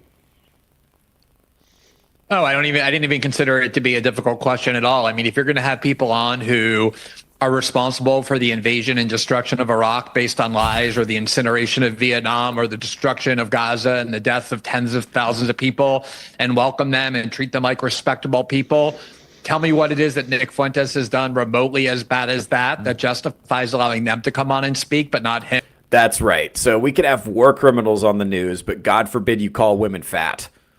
By the By the way, God forbid you call women fat when that's objectively true. It's objectively true that women are fatter than they used to be. God forbid you point that out. Okay, go ahead. And whether you like it or not, he does speak for a huge number of people in his generation and even other generations as well, who feel the same kind of anger and frustration with the status quo, with the establishment, with the kind of dogma that we've been told we have to accept. And there's a lot of people who are angry about it and who rebel against it. And we saw this with Donald Trump on maybe a little bit of a smaller scale, but very much the same pattern. When Donald Trump appeared, everybody was like, oh, he's racist and fascist and he's the misogynist and he's this and that. And no one wanted to grapple with the reason why his message was resonating so much. And to me, it is very similar to Nick Fuentes. Say what you want about him. He's extremely smart, an incredibly talented communicator, and very well read. Yeah, see, look how they're making faces. Like, is he? Bro, did you watch the fucking tape? Did you watch the fucking tape? There's some people who are, this is an IQ problem, by the way. This concept is IQ gated. So, past a certain IQ threshold, below a certain IQ threshold, you cannot tell the difference between saying something good about someone and supporting 100% of what they do, on the other hand. So you can acknowledge that someone has skills and talents that, like, for instance, Fuentes' show is objectively funny, objectively entertaining. He is a good communicator.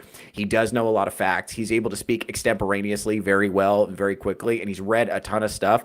He's clearly very well versed in the issues that he chooses to talk about. All of that can be true, and it can be true that he's a toxic, corrosive force in the culture. Both of those things can be true at the same time, but that's IQ gated. Like, only people past a certain IQ threshold can understand that those things can both be true at the same time. Both of these individuals here fall below that IQ threshold. And this one too. All three of these people are below that IQ threshold. They don't understand that you can say that someone is clever, talented, funny, interesting, has a good show, is objectively funny, objectively entertaining. Like, I've laughed at Nick Fuentes clips. That doesn't necessarily make me a supporter, but, like, it's funny, and I understand. Like, it's just what Glenn Greenwald is proposing is a very high IQ concept. Is like, let's take a guy that you guys think is bad news bears, and instead of calling him a bunch of bad words and trying to get him canceled, let's take the time to try to figure out, to ask ourselves, why is he popular to begin with? That's a question worth exploring, right? Because if we're consistently having this issue of cultural figures emerging that are pushing the conversation in a direction we don't like, and they're able to get a massive amount of support, it would behoove us to actually ask why that is, right? We might want to know, why does this keep happening? Why do we have so many young men who feel like they don't have a future and they're pissed about it? Why is that happening? But of course, that kind of intellectual curiosity is, once again, IQ gated, right? So these people fall below that IQ threshold, right? Like, this guy is only famous because he repeats the right talking points. You know, this guy is a functional retard who's so wealthy he won't go away. This guy, I actually do like Mark Lamont Hill a lot. Even though I don't agree with him on anything, I like that he exists, and he's generally a force. A necessary force in the culture, I would say. And not all of his takes are horrible, although most of them are. He is a necessary force in the culture. He's just being an asshole right now for no reason. He was kind of an asshole when he was on this panel for no fucking reason. Like, he was not engaging in good faith on this panel, so. Like, he's very informed. He's not just some sensationalist babbling on the internet. And I think the reason he has attracted a lot of attention is because he's speaking to the anger and frustration, a lot of which is valid, of a lot of people. And to stick your head in the sand and say, oh, we're going to pretend that this isn't happening because his views are too off, but the people who start wars or are responsible for the 2008 financial crisis, these are respectable people who we treat with respect, like Joe Biden or Hillary Clinton or whoever. That, to me, is the kind of thing that I think is really distorted. Yeah, you know, Warren Smith. I'll bring respond to that. Well, no, let me bring in Warren Smith first, and then I'll come back to you, Mark. You know, Warren, that really is my feeling. All right, so that's a good one. So that's kind of exactly the point that I've been trying to make, which is that is that the important thing to ask is, well, it's not really relevant whether or not Nick Fuentes is a good guy or a bad guy, or how, because again, this is downstream of like the comic bookification of American politics, or the Harry Potterification or whatever you want, where you have a whole bunch of people in the population that are completely fiction brained, and they've read all these good guy, bad guy narratives, and they haven't read anything difficult. They read it maybe an 8th grade level at best. They get all their information about the world from like Netflix TV shows and movies. They don't actually know any real information, and they hear big scary words, and they can't process the underlying logic, and they can't process like why different people think differently than them. They actually can't, I've been at you go to a fucking social event with leftists, and they always start talking about politics because they always want a virtue signal, and they want everybody to know how woke and wonderful they are and how many good boy beliefs they have. It's infuriating because you go party with a bunch of conservatives, they don't talk about politics. They talk about their families, they talk about things they're interested in, because conservatives in general think that it's rude to bring up politics, because if somebody doesn't agree with you, they're going to feel left out. That's rude.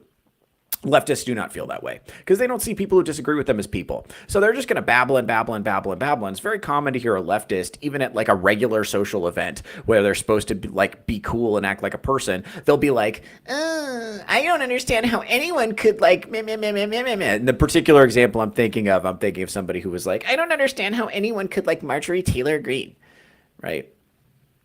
And I was like, oh, because the people who like her, the people who like her. It's like, how does she keep getting elected? I don't understand. It's like, because the people who like her.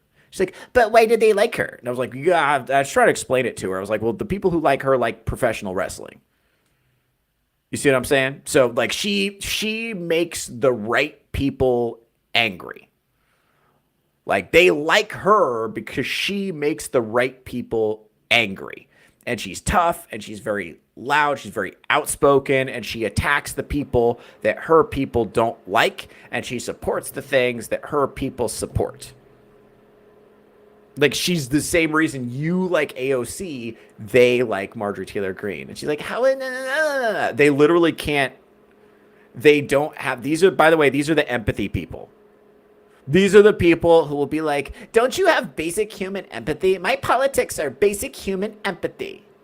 I'm part of the good guy club. My politics are basic human empathy. They'll dog you for not having empathy when literally they cannot mentally map the mind of another person. They cannot mentally map the mind of someone who disagrees with them politically. They can't think about what a person who's not a leftist thinks, because they don't really think of non-leftists as really being people. So they're not curious about it. They just want people with opinions they view as bad to go away. And they're not going to go away. That's half the fucking country. I'm not saying half the country agrees with Nick Fuentes, but I mean, enough of the country agrees with Nick Fuentes that it should make you curious as to why. You shouldn't freak out hysterically. And if your goal is to freak out hysterically and punish them, like the thing, one of the reasons Nick Fuentes is doing so well right now is because they've already fired everything they have at him. He's already been debanked. He's been put on the no-fly list. He doesn't have any corporate sponsorships because nobody will touch him. He's already been banned off of almost every major social media platform. He's already been restricted to the point where he can really only do his broadcast on Rumble. But doing that means that he's completely untouchable. He's not dependent. He's completely independent. He doesn't rely on anybody else for support. He doesn't need anybody else. He's completely got his own thing. And the other thing, too, is when you cancel somebody, when you really go after them, when you push them out of the mainstream, you make them look super edgy and rebellious and awesome and cool to their fans. To their fans who are also disaffected, who've also been pushed out, who feel like they have no future. That looks like a guy's like, hey, this guy's speaking for me. Like it's the same thing with Marjorie Taylor Greene. Nick Fuentes is pissing off all the people they hate, right? All his fans, the people he pisses off, those are the people they hate. He's talking shit to the people who they hate. He's pissing off. He's like, you got to think, like his young fans were brought up with like millennial school teachers, women my age who were brought up with wokeness, who were like, meh, LGBTQ, Black Lives Matter, white people are bad, men are bad, shut up, sit down, shut up, let women lead. And Nick Fuentes makes those type of people furious. The people who uphold the woke social order, that uphold the evil HR department that has like ruined our country. You know, Nick Fuentes makes those people angry.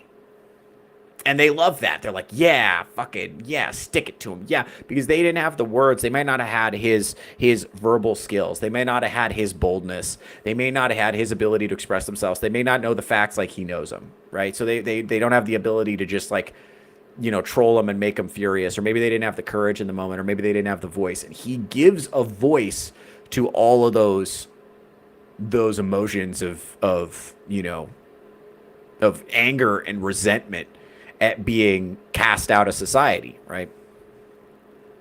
So you gotta be aware of that. Like that's where it's coming from. And it's crazy to me, the lack of curiosity.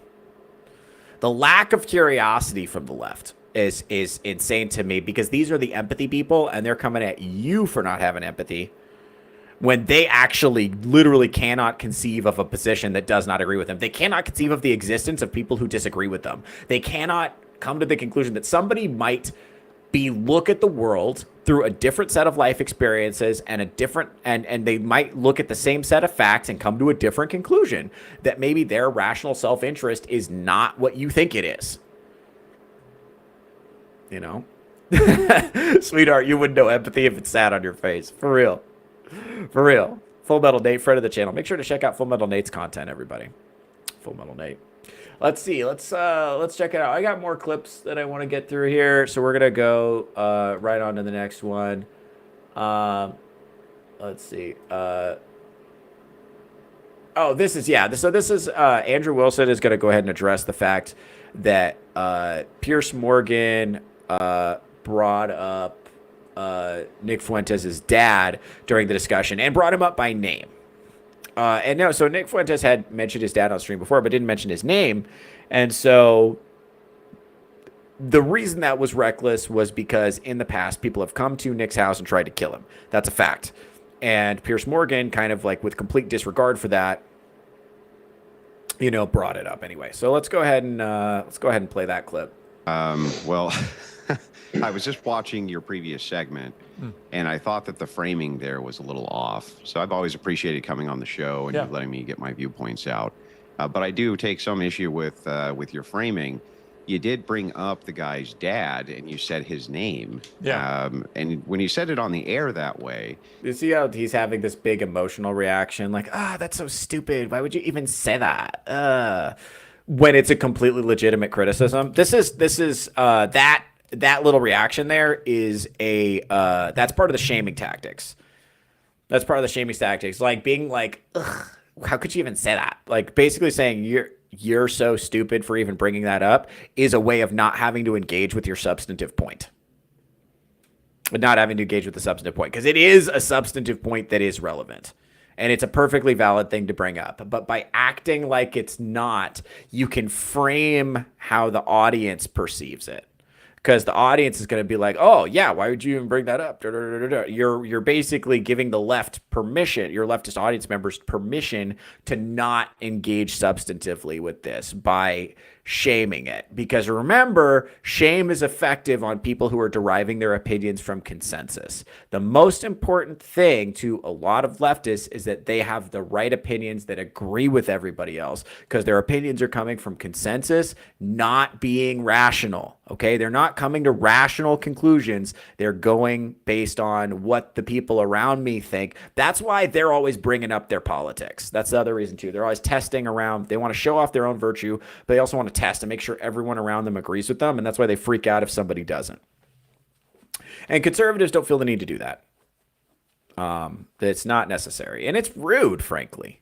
It's rude to just like be talking about politics in front of people who aren't necessarily equipped to have that conversation, don't necessarily want to have it, because it'd be very upsetting for people who don't know things, you know, and who not everybody can keep their cool talking about politics. Some people are going to get so upset it's going to ruin their fucking day. So it's just rude to bring up. But leftists don't consider that. Go ahead. This is a person who has had people attempt to assassinate him. True. They have come to his house, shown True. up at his door, and tried True. to kill him. And that's on video happening. And so when you said the guy's name and then try to tie it into racism, I know that you know this, Piers, but the left broadly will do these harassment campaigns. These harassment campaigns are designed specifically to incite the violence of many of their mentally ill followers. Andrew, let me just say, that's what they do. Yeah, let me just say, Now he's shaking his head for some reason. Because remember, these concepts are IQ gated, and he's shaking his head. Go ahead. Had my time again, I wouldn't have said his father's name, but I would have still told the anecdote because I thought it was. Which is not the point, by the way. It's fine to tell the anecdote because that's in the public domain. It's not fine to mention the guy's name because that guy's a regular civilian with a regular job who's not a famous person. Okay, his views, and he's not here to defend himself. His views are not subject to the same scrutiny here. So, and by the way, this was the mistake that Piers made. This is why. This is what caused, between this and the Virgin thing, that was what caused people to start looking into Pierce's family. And that was what led to all of the cucking and stuff coming out. So that was a critical mistake strategically, whether he knows it or not. Like, here's the thing. The Gropers did not go after Tucker Carlson, and they did not go after Steven Crowder, both of whom interviewed Nick Fuentes right before this. And Steven Crowder in particular gave him kind of a tough interview. He asked him some tough questions. Okay. So it wasn't as tough as this, but like they did not get the same treatment. Okay. So like Pierce, in a lot of sense, brought this on himself by taking some of these personal cheap shots, going after his virginity, going after his family. These are personal cheap shots that are beside the point, that are refusing to address with the actual substance of the argument. And that's what got the kind of response that he got. That's why he got the kind of response he got. So I'm glad that Pierce is willing to admit that he made a mistake here. But at the end of the day, it's the kind of sleazy, tabloid, drama bait bullshit that legacy media participates in really regularly. These complete refusal to engage with the substantive issues that are implicated in the discussion. Complete refusal. We did not have one substantive discussion. Basically, all of his arguments amounted to shame, name calling, and bringing your personal business into it. It's not a healthy way to have discourse. Go ahead. It's really important to Nick Fuentes. The anecdote's not the relevant part. But the anecdote is relevant. Yeah. The anecdote is relevant when he immediately tried to attack me for ambushing him. You see how that's like literally not the point at all? See how that's not what he's being criticized for at all? And you see how these leftists are just like nodding like idiots, even though that's like not the point. This is called willfully missing the point. This is called missing the point on purpose. Something that you'll notice, this is a recurring meme. Leftists pretending like they don't understand something makes discourse impossible, and it happens all the time. It's like, to avoid losing an argument, a leftist will pretend like they don't understand what you're talking about, or pretend they don't understand your point, because then they don't have to grapple with the substance of your argument because they don't have any ability to. And you'll see, once you start looking for that, you will see it all the time. It is so common. Leftists will just like willfully miss the point. They will pretend like they don't understand what you're saying so that they do not have to grapple with the substance of your argument. It happens all the time. Once you learn to look for it, you will see it everywhere. And it's happening right now. Go ahead. With a story that he told himself on his show. I mean, look, if I told a story like that... That's not what people are upset about. No, I understand. They weren't upset about the anecdote. They were upset that you specifically said the guy's name after Fuentes has had these assassination attempts on him. To be clear, if I had my time again, wouldn't have said his father's name, notwithstanding the fact you can find it in 2 seconds on the internet. Right? So it's not like it's not difficult to find. But I do think it's important that anecdote, to me, was potentially very relevant to why Nick Fuentes is the way he is about racism, for example, because he was telling a story that cannot be construed, Andrew, any other way than his father was directing them away from restaurants because of his racist views about the people that go in them or run them. And yeah, but I mean, yeah, I get where he's coming from, to be honest with you. It's like, I mean, look. Raise your hand if you know there's certain restaurants in your city you don't want to go to because of the clientele is going to be loud and boisterous, or it's in kind of a seedy part of town, or the bathroom is garbage, or we all know the parts of town we're talking about where there's graffiti on the side of the building, the bathroom's a fucking mess, and it's very likely that there's going to be some, let's say, rowdy, unruly customers there. Look, if you live in a major metro, we all know there's some places you go and some places you don't if you want to have a good time. For real. I mean, just being honest. We're just being honest now. We're being honest. Like, let's take feelings out of it for a second. Let's just be honest. This reminds me, by the way, sorry to call you out, Vagabond, but this reminds me of your anecdote about driving extra distance to go to the other McDonald's. Because that's literally what they're talking about right now. That's hilarious. I forgot about that until just now. But to Roguish Nerd's point, thought kill is a real tactic. That's exactly right. It's like basically, we'll go over. There's a lot of examples of this. If you guys saw, if you guys remember when Adam Conover was on Tim Pool, he was doing this a lot, and that's why people were so frustrated with that interview.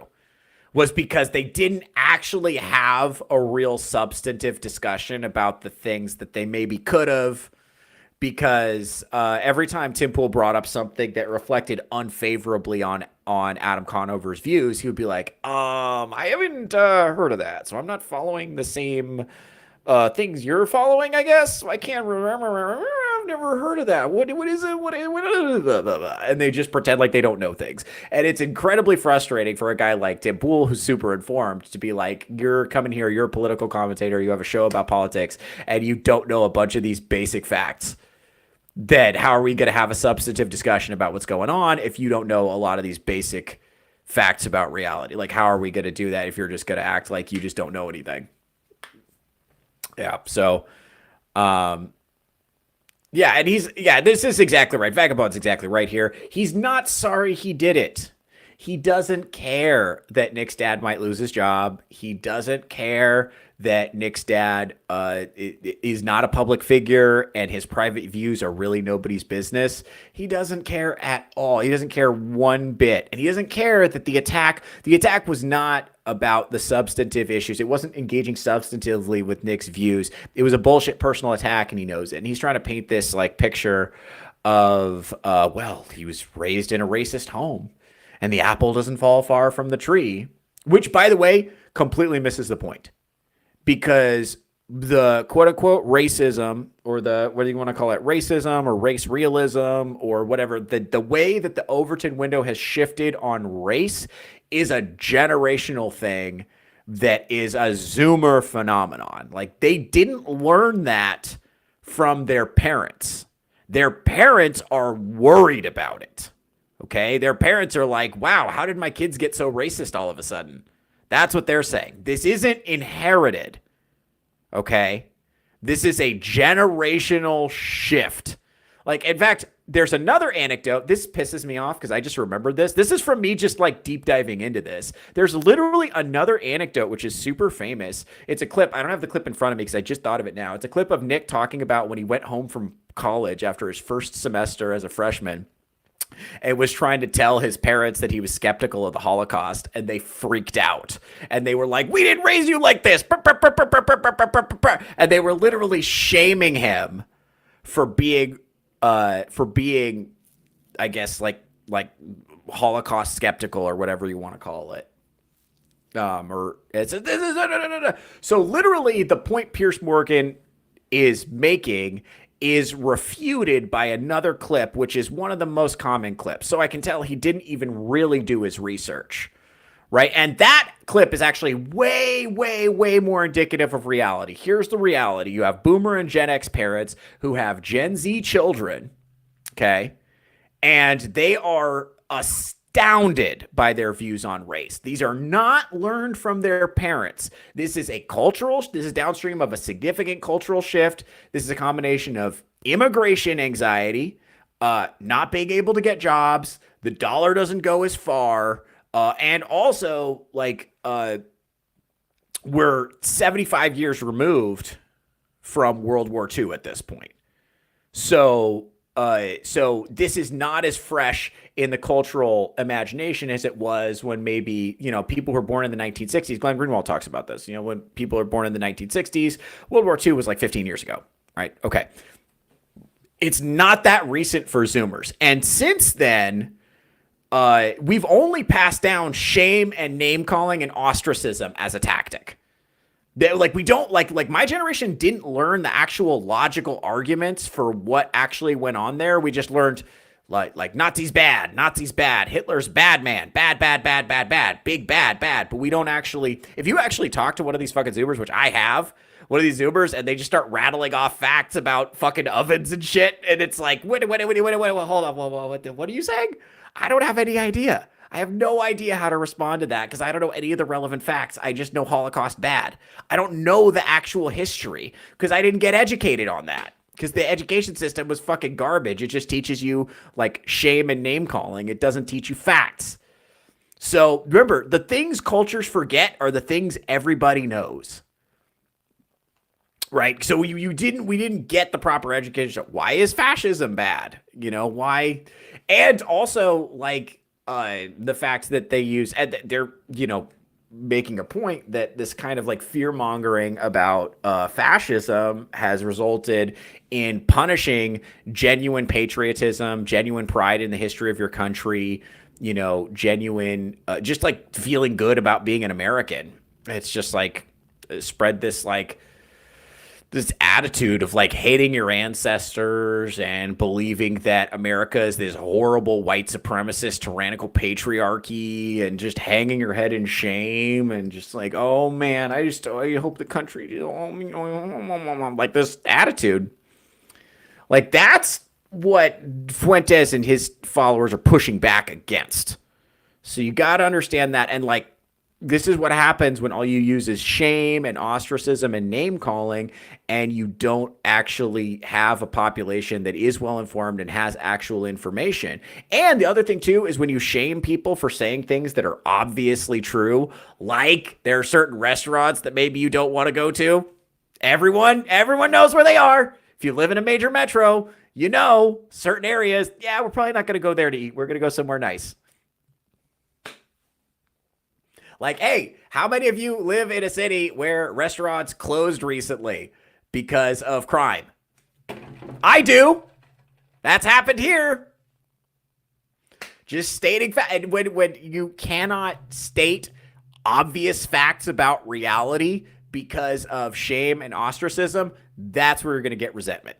That's where this resentment is coming from. But these people on the left, they lack the curiosity to even wonder where these views are coming from. They don't have that basic curiosity to try to like figure out where these views are coming from so you can substantively address their concerns. They just want to shame it, shut it up, make it go away. Roguish Nerd asking a good question. I wonder what Pierce's dad was like. Bear in mind, Pierce's dad was 60 years old. Or Pierce is 60 years old now, rather. So his dad is, if he's still alive, probably not, but if he's still alive, he's an 80-something-year-old British guy, which would put his year of birth sometime in the maybe 30s or 40s, let's say. Yeah. So Pierce, I'm sure your dad was like super progressive, right? Like your dad was very racially tolerant. Your dad would never have used ethnic slurs, right? Right, Pierce? Maybe you're the apple that didn't fall too far from the tree. Is that it, Piers? This is fucking insane. It's clearly a cheap shot, and he's trying to duck it. It's clearly, and you know what? Yeah, you know what? Nick did put the anecdote in the zeitgeist. He did it when his show was a lot less popular, by the way. It's an old clip, so it's when his show was a lot less popular, and now it's coming back to bite him. That does happen, okay? And so he's got to kind of own that. But yeah, it's clearly an absolute cheap shot to actually put his dad's name out there and try to get him fired. And he's absolutely trying to wriggle out of it. He's refusing to own it. He's refusing to take any kind of accountability for his act. And this, again, I hate to keep bringing this up. I don't hate to keep bringing this up. I love to keep bringing this up. This is why people fucking hate legacy media. This is why guys like Nick Fuentes are popular in the first place. That's right. Iron Oxide's here, friend of the channel. He knows. See, he knows. Everybody knows this. Everybody knows this information. I can't afford to go out to eat, but what I do, I want to have a nice, quiet evening with my wife. Based! And everyone knows this is common knowledge. It's like you don't have to, I mean, again, you can be funny about it if you want, but like we know when you want to go out and have a nice, quiet evening, there are certain places you go and certain places you don't. And everybody knows this. There are some places where you're going to run into hooligans and some places where you're not. This is not, and what's crazy is like, I guarantee you, everyone on this panel, everyone, leftist, rightist, neutral, in the middle, whatever, every single person on this panel has gone out to eat and been like, and there's certain places that they don't go. Like, you go there. If it's so, if diversity is really our strength and it's so good to go out to these restaurants where people are disruptive and the bathroom is destroyed and, you know, you got people coming in off the street and making a ton of noise and homeless people just like wander in. If you really want to go to one of these places, if you think they're so nice, you go there for dinner. You go there for dinner if that's really what you're into. Yeah, you go there. You go park your car in that parking lot and hope nobody steals anything. You do that. Me personally, I'm not going to. By the way, no, like that's just that. And that's, by the way, that's how every reasonable person is. That's how every reasonable person is, regardless of their ethnic background. Every reasonable person feels that way. Nobody likes it when shit's getting disruptive and horrible. Nobody likes it. Nobody likes going to like fucking restaurants that have been like that are routinely vandalized and disrupted by, you know, shady characters. Nobody likes that. So anyway, this is gone are the days of American GI heroics. Yeah, it's like that's the other thing too, is like they're like GI Joe used to be fucking sick, and now they're like you couldn't have GI Joe now because they'd be like this is fascism and militarism. It's like you can't have that now. You can't talk about actual American war heroes. You know, remember when they called John McCain a fucking Nazi? Remember when they did that? John McCain, an honest to God American war hero, and they called him a Nazi when he ran for president. Isn't that fucking nuts? This is how you know you're in a country that actually like does not like itself, or there's a significant faction of Americans who do not like America, who don't think America's a good place to be or a good place to live. Okay? And that's really what we're pushing back against. It's like, yeah, and you know, and now, you know what? That used to be a segment on the left. Now you got a segment on the right who's like, yeah, you know what? America does suck. And you know what would make it better? If we fucking did fascism. That's what would make it better. White ethno state, baby. Please don't clip that. Please don't clip that. Okay. All right. I gotta forget. I always forget that I can be clipped on these things. All right. Got a question for the chat. How does MLK Boulevard look in your area? Yeah. Good question. Good question. I've always hated the concept. You got cities that don't even have a big black population who have a Martin Luther King Boulevard. They're like, look what we did. We named a street after our favorite one. Are you happy now? It's the most like bullshit handout ever. And it's always ends up being like a crime-ridden cesspit. Every single time. Every single time. And it's like, what is the Martin Luther King Boulevard like in your area, in your city, right? This is something. These are actual facts.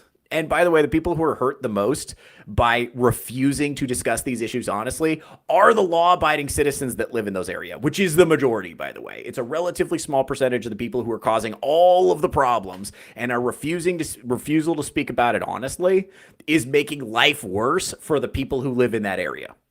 That's who's actually hurt by it. You know?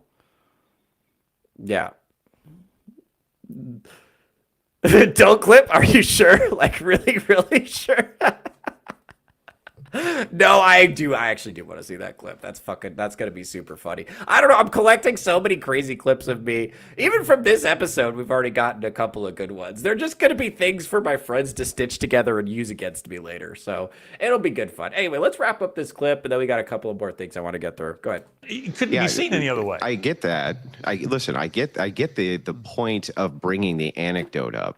But that wasn't what looked to me like what was making these guys so angry, was not the anecdote itself, but the fact that you said the guy's name, referenced it as his dad, And then, this guy's had assassination attempts. Yeah, but the story was him telling the story. By the way, hang on. And a lot of the first assassination attempt happened because of the "Your Body, My Choice" thing that he put that tweet out, and people began doxing his address and his family's name, and that's why they showed up to kill him. So the guy's grievance there, I think. Yeah, that's the thing. You're doxing a guy who's had people try to kill him before, and you're doxing his family members. It's not like this is not hypothetical. It's like, oh, somebody might go after him. By the way, there's a point in the interview, I haven't seen enough people paying attention to this, where Piers Morgan is literally like, wow, you say a lot of inflammatory things. Aren't you worried that someone's going to try to kill you? It's like, why would you even fucking say that, bro? Why are you even putting that out there? Like, after Charlie Kirk got popped, like, you gotta, like, not, you shouldn't even put that out there, man. Don't even put that into the atmosphere. Because I'm telling you, there are crazy, unhinged, wild people who think if they took out Nick Fuentes, they'd be taking out the next Hitler. They really believe that. They really believe murdering him is a good idea. And I'm telling you, as angry as people got when Charlie Kirk got killed, imagine how angry, think about how angry his people already are. And then imagine how angry they're going to be if you kill him. Then imagine how angry the next guy is coming. I mean, this is a Hydra situation. You cut off the head, you spawn 10 more. 100 more. Like, and they're coming up and they're angrier, or they're going to be more hardcore. And the message they're going to take is, oh, Nick Fuentes was too moderate and that got him killed. That's the message they're going to take away from this. And that's what you're contributing to when you make allusions to assassination culture, which is crazy. We got a couple more clips. We got one more, and this is actually like, okay, so this clip is interesting. This is a little bit spicy, but this is Glenn Greenwald, who is a Jewish guy, by the way, so don't censor this. But this is him talking about why the Holocaust discourse is so central to what Fuentes and his guys are talking about. So basically the idea is that the Holocaust is being weaponized to pave the way for to shut up patriotism, to shut up nationalism, to pave the way for unfettered immigration and all this stuff, which is downstream of that is creating a lot of the problems that guys like Nick Fuentes are talking about with this, financial disenfranchisement and the demographic changes and how that's causing neighborhoods that looked one way when we were younger look completely different now because the demographics have shifted. And this is one of the things this is why the white identitarian stuff is coming out now, and how frustrated they are that they're being told, oh, every other group can have ethnic pride and can organize politically along ethnic lines, but white people, especially white Christian men, they can't do that. So that's where the point of the frustration. Anyway, Glenn Greenwald is going to go into that here for a little bit. So let's listen to what he has to say. Go ahead. Sounds like his religion does matter to him because it's absolutely central to their religion. And I think, I do think so much of what your interview with Nick Fuentes highlighted was extreme generational differences. It was sometimes like watching two people speak different languages. Yeah, big time. Now look at him being like, what? You see how he's making this face like, I don't understand what you're saying. I'm Gen Z. I don't think this way. He's doing, I know a girl who's 5'10" right now. Right now, he's doing it. Because he's speaking in general about this trend among Gen Z towards white identitarianism and why there's a bunch of Gen Z guys who are more curious about that. And he, because he's a paid leftist cocksleeve, is pretending that he doesn't understand what he's referencing. Now, Harry Sisson knows that this phenomenon is real. Otherwise, he would not have been brought on this panel to talk about it. Otherwise, Nick Fuentes would be getting millions of views on his live stream, okay? He would be one of the most popular live streamers in America if this wasn't a real phenomenon. And he knows that that's a real phenomenon. But you see this face he's making as he's pretending not to know? This is what makes conversing with leftists impossible. It is a thought terminating response. Like, I understand you feel that way, but it just sounds like you've been hurt. I don't really know what you're talking about. I've never heard of that. So it makes it impossible to deal with these people. Go ahead. So Piers, you and I are kind of the same age. You're obviously older. Everyone can see that, but just a little bit. And, for people who were born in like the 60s, The Holocaust was just 20 years before. World War II had just ended 20 years before. There was a mythology about the United States, about our role in the world, about how great of a country we were, about all the great things we did, about the Holocaust, the unique evil. Now it's 75 years ago. And people who are next generation, where Harrys were born in, 2000 and 2002. And this idea that, like, yeah, the Holocaust has been weaponized. We've been beaten over the head with it for 8 decades. We've been forced to spend and pay huge amounts of money in reparations, or that slavery is sometimes weaponized that way. This is a very common view. So I think when he's doing things like making jokes about the Holocaust, it's not because he thinks it's... See how he's shaking his head? Now, is he shaking his head to the point this is a very common view? Let me ask you something. Do you guys think it's a common view that, hey, maybe, if not the Holocaust, because you guys may not be part of that discourse, but let's say slavery is being used to justify a bunch of bullshit? Do you guys feel that? Because I know a lot of people feel that way. That's a pretty common thing, that, like, hey, slavery is being used to justify Black Lives Matter, and a lot of people are like, all right, that's horseshit. That's horseshit. A lot of people feel that way. That's a pretty common... Now, we can debate whether or not chattel slavery justifies, reparations or DEI or whatever the fuck else. We can talk about that discussion, but what he just said was, there's a lot of people who think that that's a bullshit argument, right? And there's a lot of people that think that the Holocaust is being weaponized in the same way to punish people who are patriotic, who are nationalist, or who are, skeptical of unfettered immigration. And, or who are, like, in general, like, patriotic and pro-America. Like, it's like, oh, don't do that. That's how we could get another Holocaust. Don't be patriotic. Don't love your country. That's how they hate. You know who else loved his country? Hitler. Right? Like that. Like, calling everybody Hitler has had consequences. Can we great? Just like calling everybody racist has had consequences. Right? And a lot of people think that that's bullshit. All he's saying is, this is a very common way of thinking. He's not even advocating for that way of thinking. See, this is, again, you remember I was talking about the IQ gate earlier? Okay, he's at an IQ threshold where he can acknowledge that an idea exists, discuss that idea accurately without necessarily agreeing that it's true, okay? These two guys can't do that. And they don't understand that by bringing up that an idea exists, because that's the only way you can talk about it, is if you acknowledge that it exists, that they don't understand that by bringing that up, he's not necessarily agreeing or disagreeing. He's just acknowledging the fact that a lot of people do think that, and that's why Nick Fuentes is popular. They're completely unable to process that information. They're completely unable to receive that information. All they're hearing is, bad idea, I don't like. Yeah. And that's why they're pouting like toddlers who shit their pants. Go ahead. Funny that huge number of people are exterminated. I think it's a way of purposely being transgressive about orthodoxies and pieties that a lot of people in his generation don't accept. They don't want to keep... What? I've never heard of that. I've never heard of someone being purposely transgressive against sacred cows in a society to make a point. I've never heard of anything like that. Man, I pee myself. Please don't clip that. That was my Harry Sisson impression. Oh, boy. I don't like you guys. I already don't like where this is going. I fucking hate these people, dude. I fucking hate these people.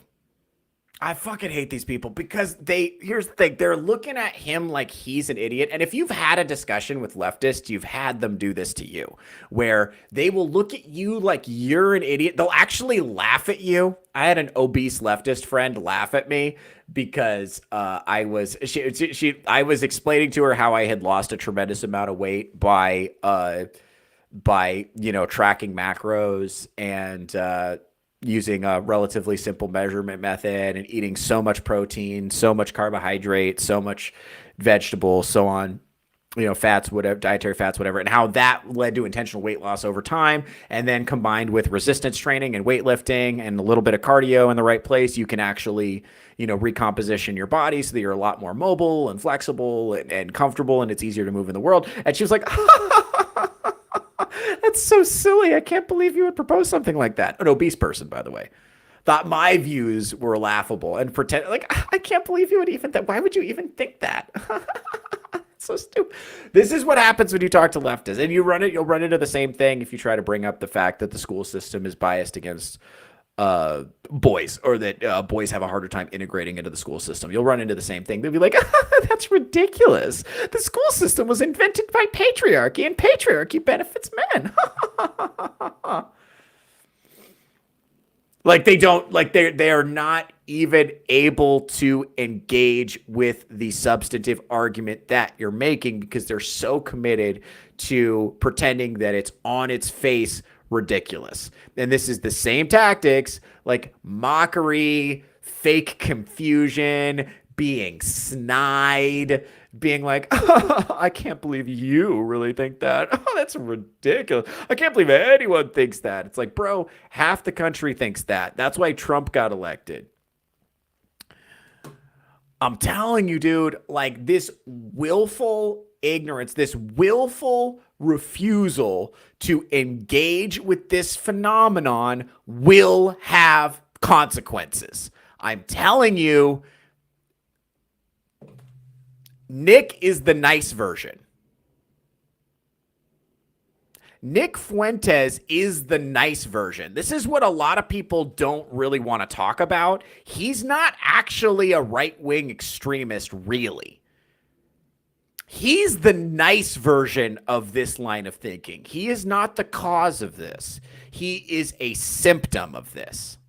He has elevated as more and more and more and more and more people are agreeing with his perspective. Once they decide he's too mainstream to represent them anymore, they will find somebody else who's more extreme that they feel like better represents them. That is inevitable. That is a matter of when, not if. This is your opportunity to deal with it. And making this fucking confused face, pretending like you don't understand what's going on, is going to have consequences. They will remember this. They are watching this very closely. They will remember it.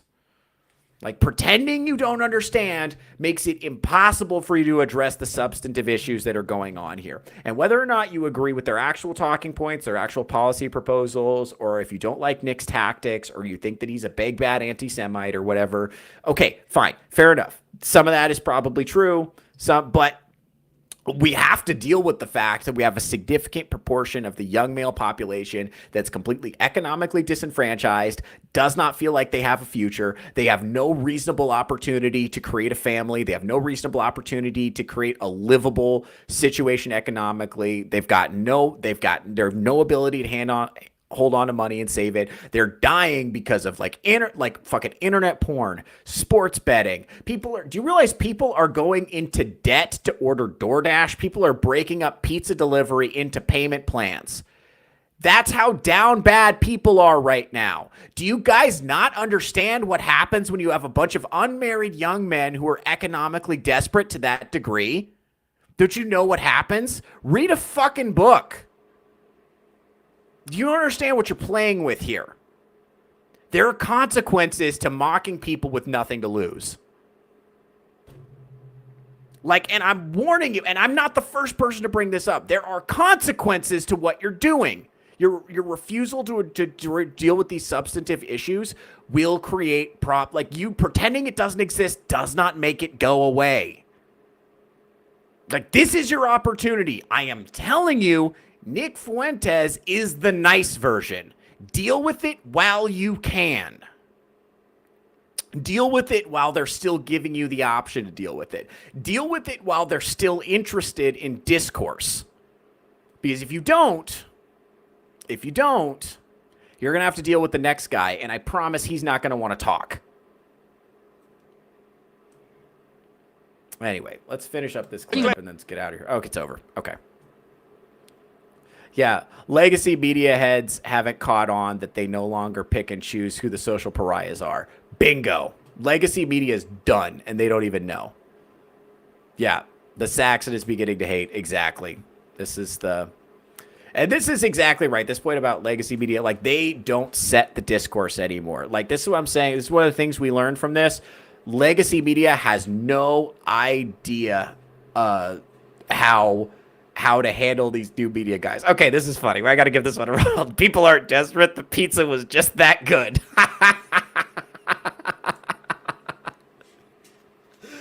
it's true that it's one of the things. In all seriousness, though, it is true that like if you go out to food at restaurants in an effort to keep prices down, the quality of ingredients has gotten dog shit. Like, man, even like Pizza Hut when I was a kid was pretty lit. Like Pizza Hut in the 90s was awesome, and now all these buildings are. It used to be like, you know, Pizza Hut had a shape, McDonald's had a distinct shape, and they had play places, and they put them all into like these identical gray boxes now with these super non-artistic, non-creative labels. And it's like, why did they do that? It's like, well, because that makes them interchangeable. So it's like when that Pizza Hut goes out of business, they can open up a Jack in the Box there, just like that. You know, there's no distinct architecture anymore. It's just a bunch of gray fucking boxes making cheap, shitty food that's not even that cheap anymore. I mean, fuck, man, why even go to McDonald's anymore? Poor people don't go to McDonald's anymore. It used to be poor people food. Now it's not. Or cheap, easy food. Now rich people can only afford McDonald's, and poor people are eating at home. We're reheating our own nuggets. You know? I'm getting nuggets from the grocery store. Why would I get my nuggets from McDonald's for $10 when I can get them from the grocery store for $5? You know, like a lot of us, like, we can't fucking afford this shit. And it's like, and they're trying to make the ingredients cheaper and cheaper and cheaper. So the quality of food is going down and down and down and down. And this is part of the shitification. Everything is becoming ugly and shitty. And people are noticing. And their neighborhoods are getting worse, and they don't look the same, and they don't have opportunities. They don't have the ability to go out there. And like, look, the world has always been dog shit, but at least, hey, you could get a wife, have some children, have your own little, if you're a dirt farming peasant, you could get your own little tract of dirt to farm. Can't even get your own little tract of dirt to farm. Like, people do not have, like, the opportunities are drying up, guys. Or going elsewhere. And if you have a bunch of like disenfranchised young people, young men in particular, who don't have fucking anything, they're going to look around and they're going to ask why. And if every time they voice their grievances, you make this stupid fucking shit your pants face, right? That fucking Harry Sisson is making here. They're going to notice that. And there's one more clip. There's one more clip I want to show you, because this is one. This is one that I saw. McDonald's Play Place was still my favorite hangout. Yeah, dude, fucking McDonald's Play Places were lit, man. It used to be a place you could bring kids. Of course, now you go to a McDonald's, it's full of like homeless people and junkies. You know, you can't even bring kids to like McDonald's in a lot of the country anymore. The great noticing has begun. Yeah, bingo. Let's actually see. This is a great question. How much is a Big Mac? Let's see. How much is a Big Mac now?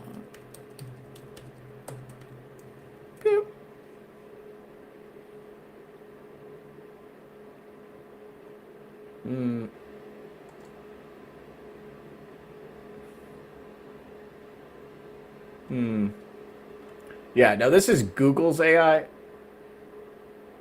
It says in expensive regions like New York and California, the meal can run like $11 to $18. It says the sandwich itself is like somewhere between $5 and $7, apparently. I don't know if that's real. That's what Google's AI is saying. Let's see. Yeah, it varies by state a little bit. But yeah, it used to be you could get that was like, you know, quick, easy. They pretty much have gotten rid of the dollar menu. The stuff you can get for like $1 at McDonald's, or I think the cheapest thing you could get is like one of their snack wraps for like $3. You know, but that's just like that's like a chicken strip wrapped in a tortilla. That's what a snack wrap is. So that's nothing, you know. They even got rid of $1 any size soft drinks, which is crazy. Anyway, so just, I want you to remember, so when you're thinking about who Nick Fuentes' fans are and why they're so angry, the most important factor in this, setting aside immigration and all this stuff, I still believe the most important factor is the school system. And I want to pull up a clip that makes that point. Okay, this is who is running the school system, is people like this. This is a meeting. This is some state representative speaking at a diversity and equity inclusion in K through 12 settings, interim joint committee on education. I think this is in Kansas, I want to say. So this is, let's go ahead and listen to what this person is saying. This is the type of person who's setting education policy. So let's see what she has to say real quick. Go ahead.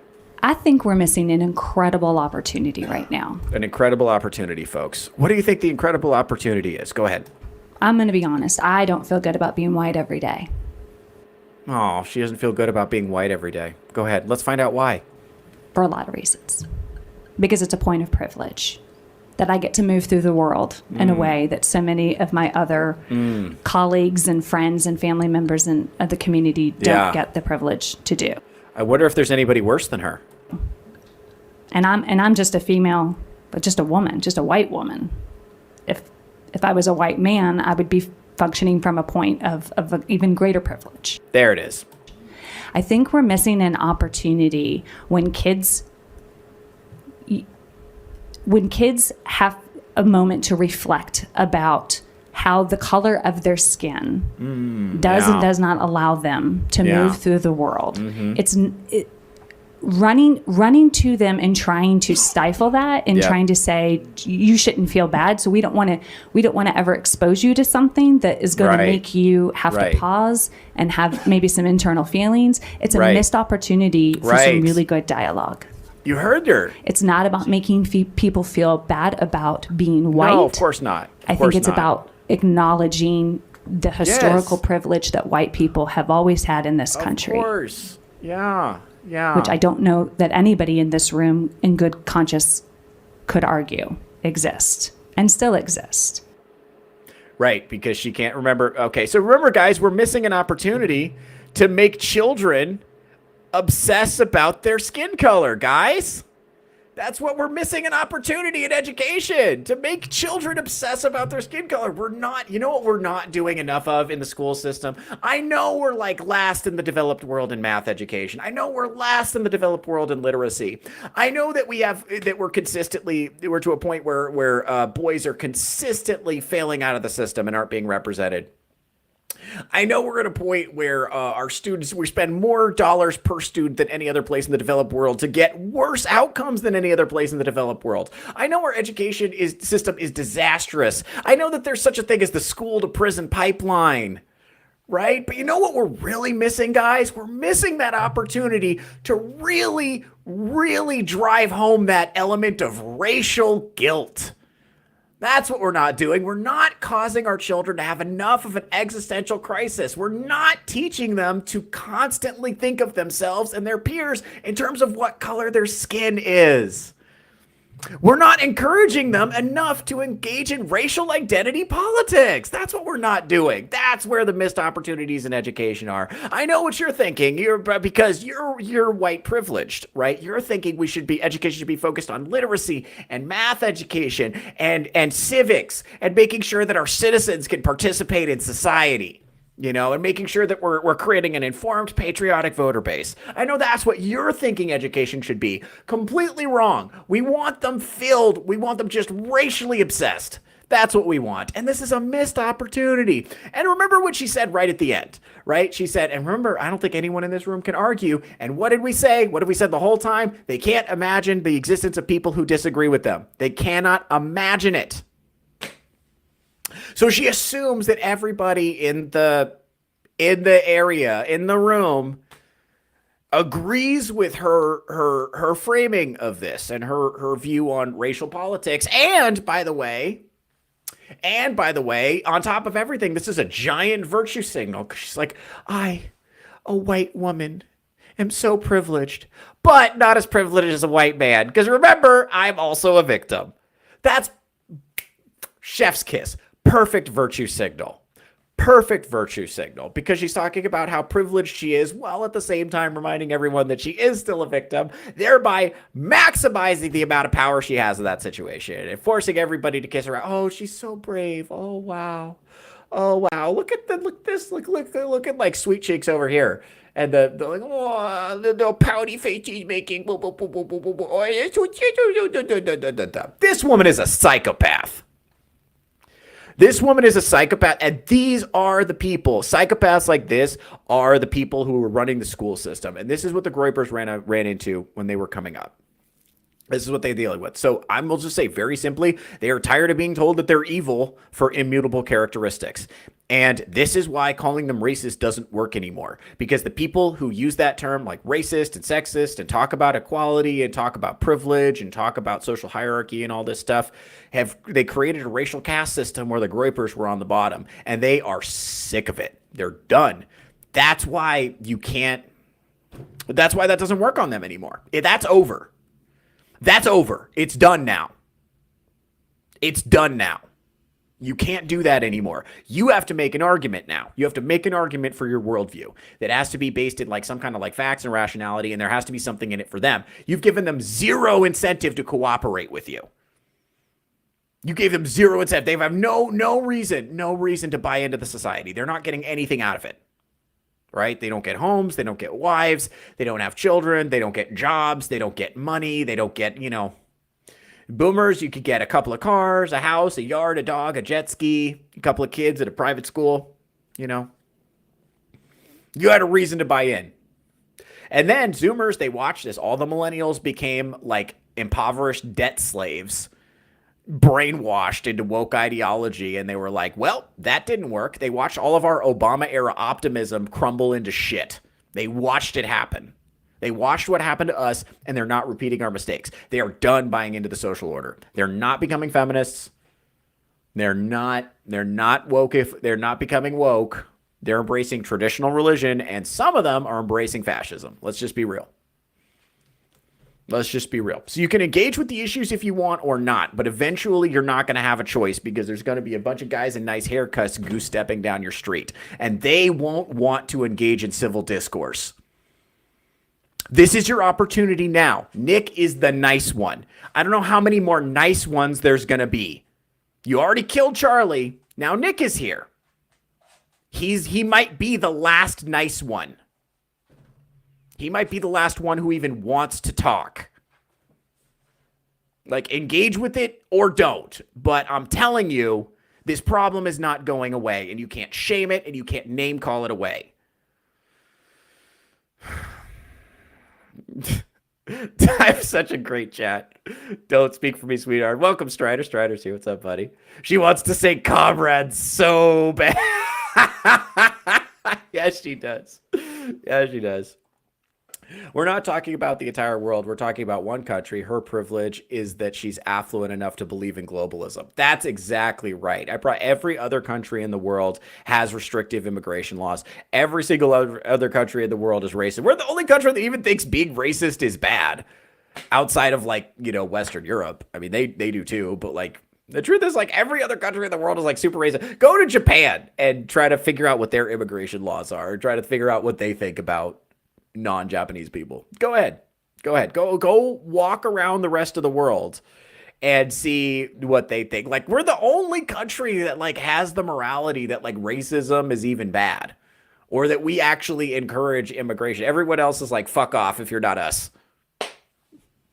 The idea that we should have immigration laws that are totally normal in the whole rest of the world.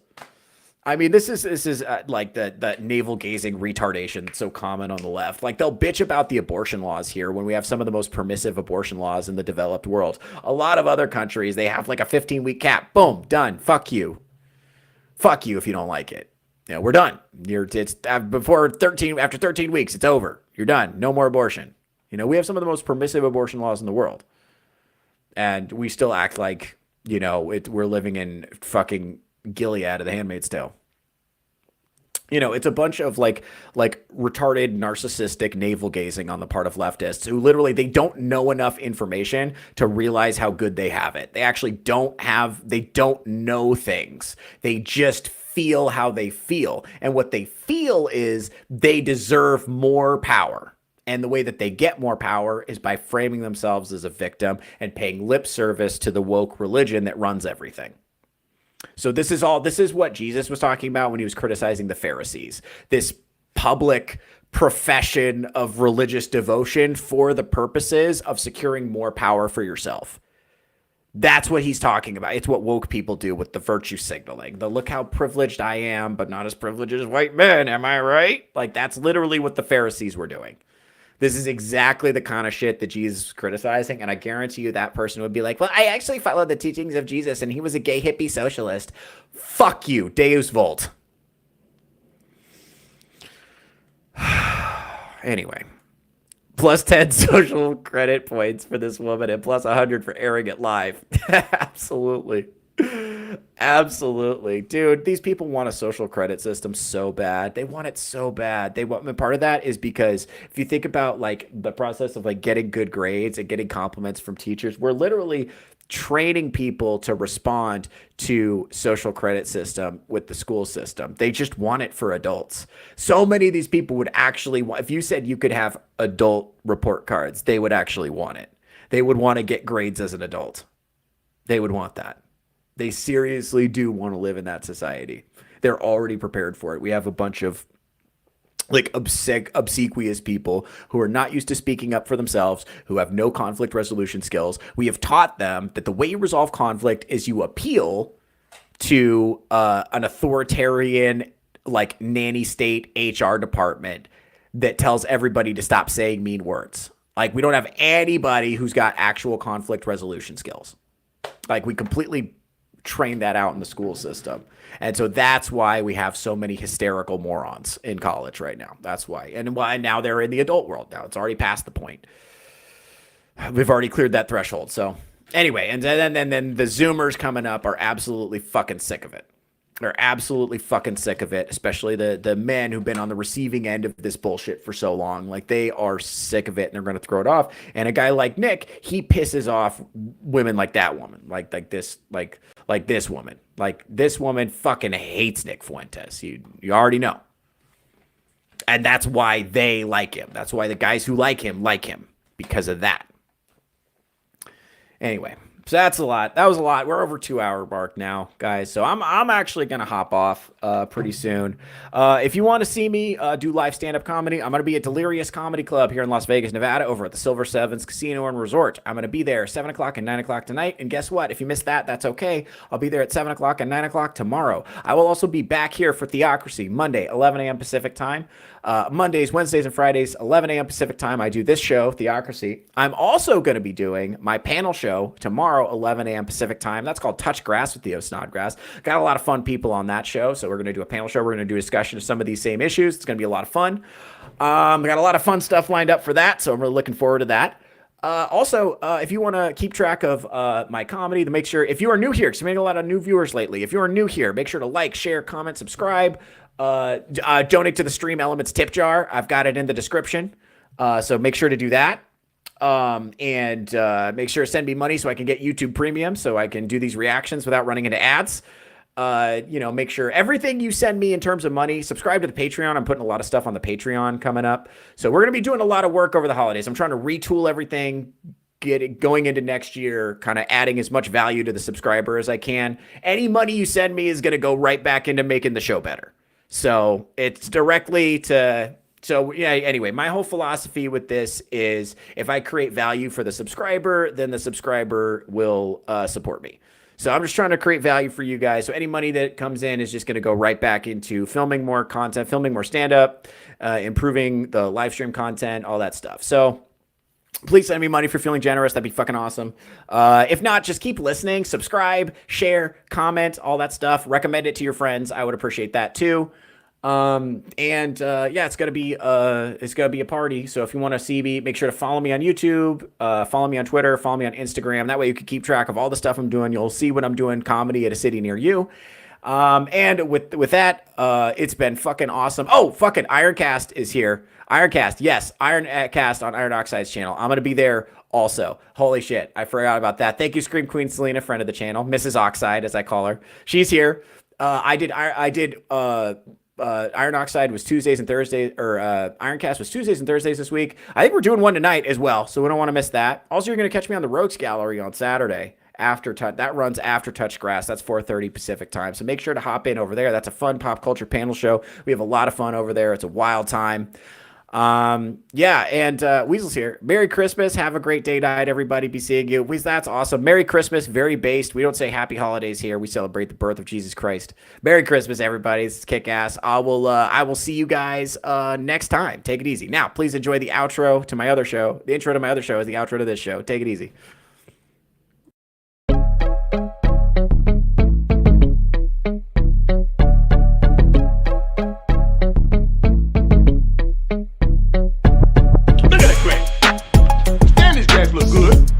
Johnson crack look good.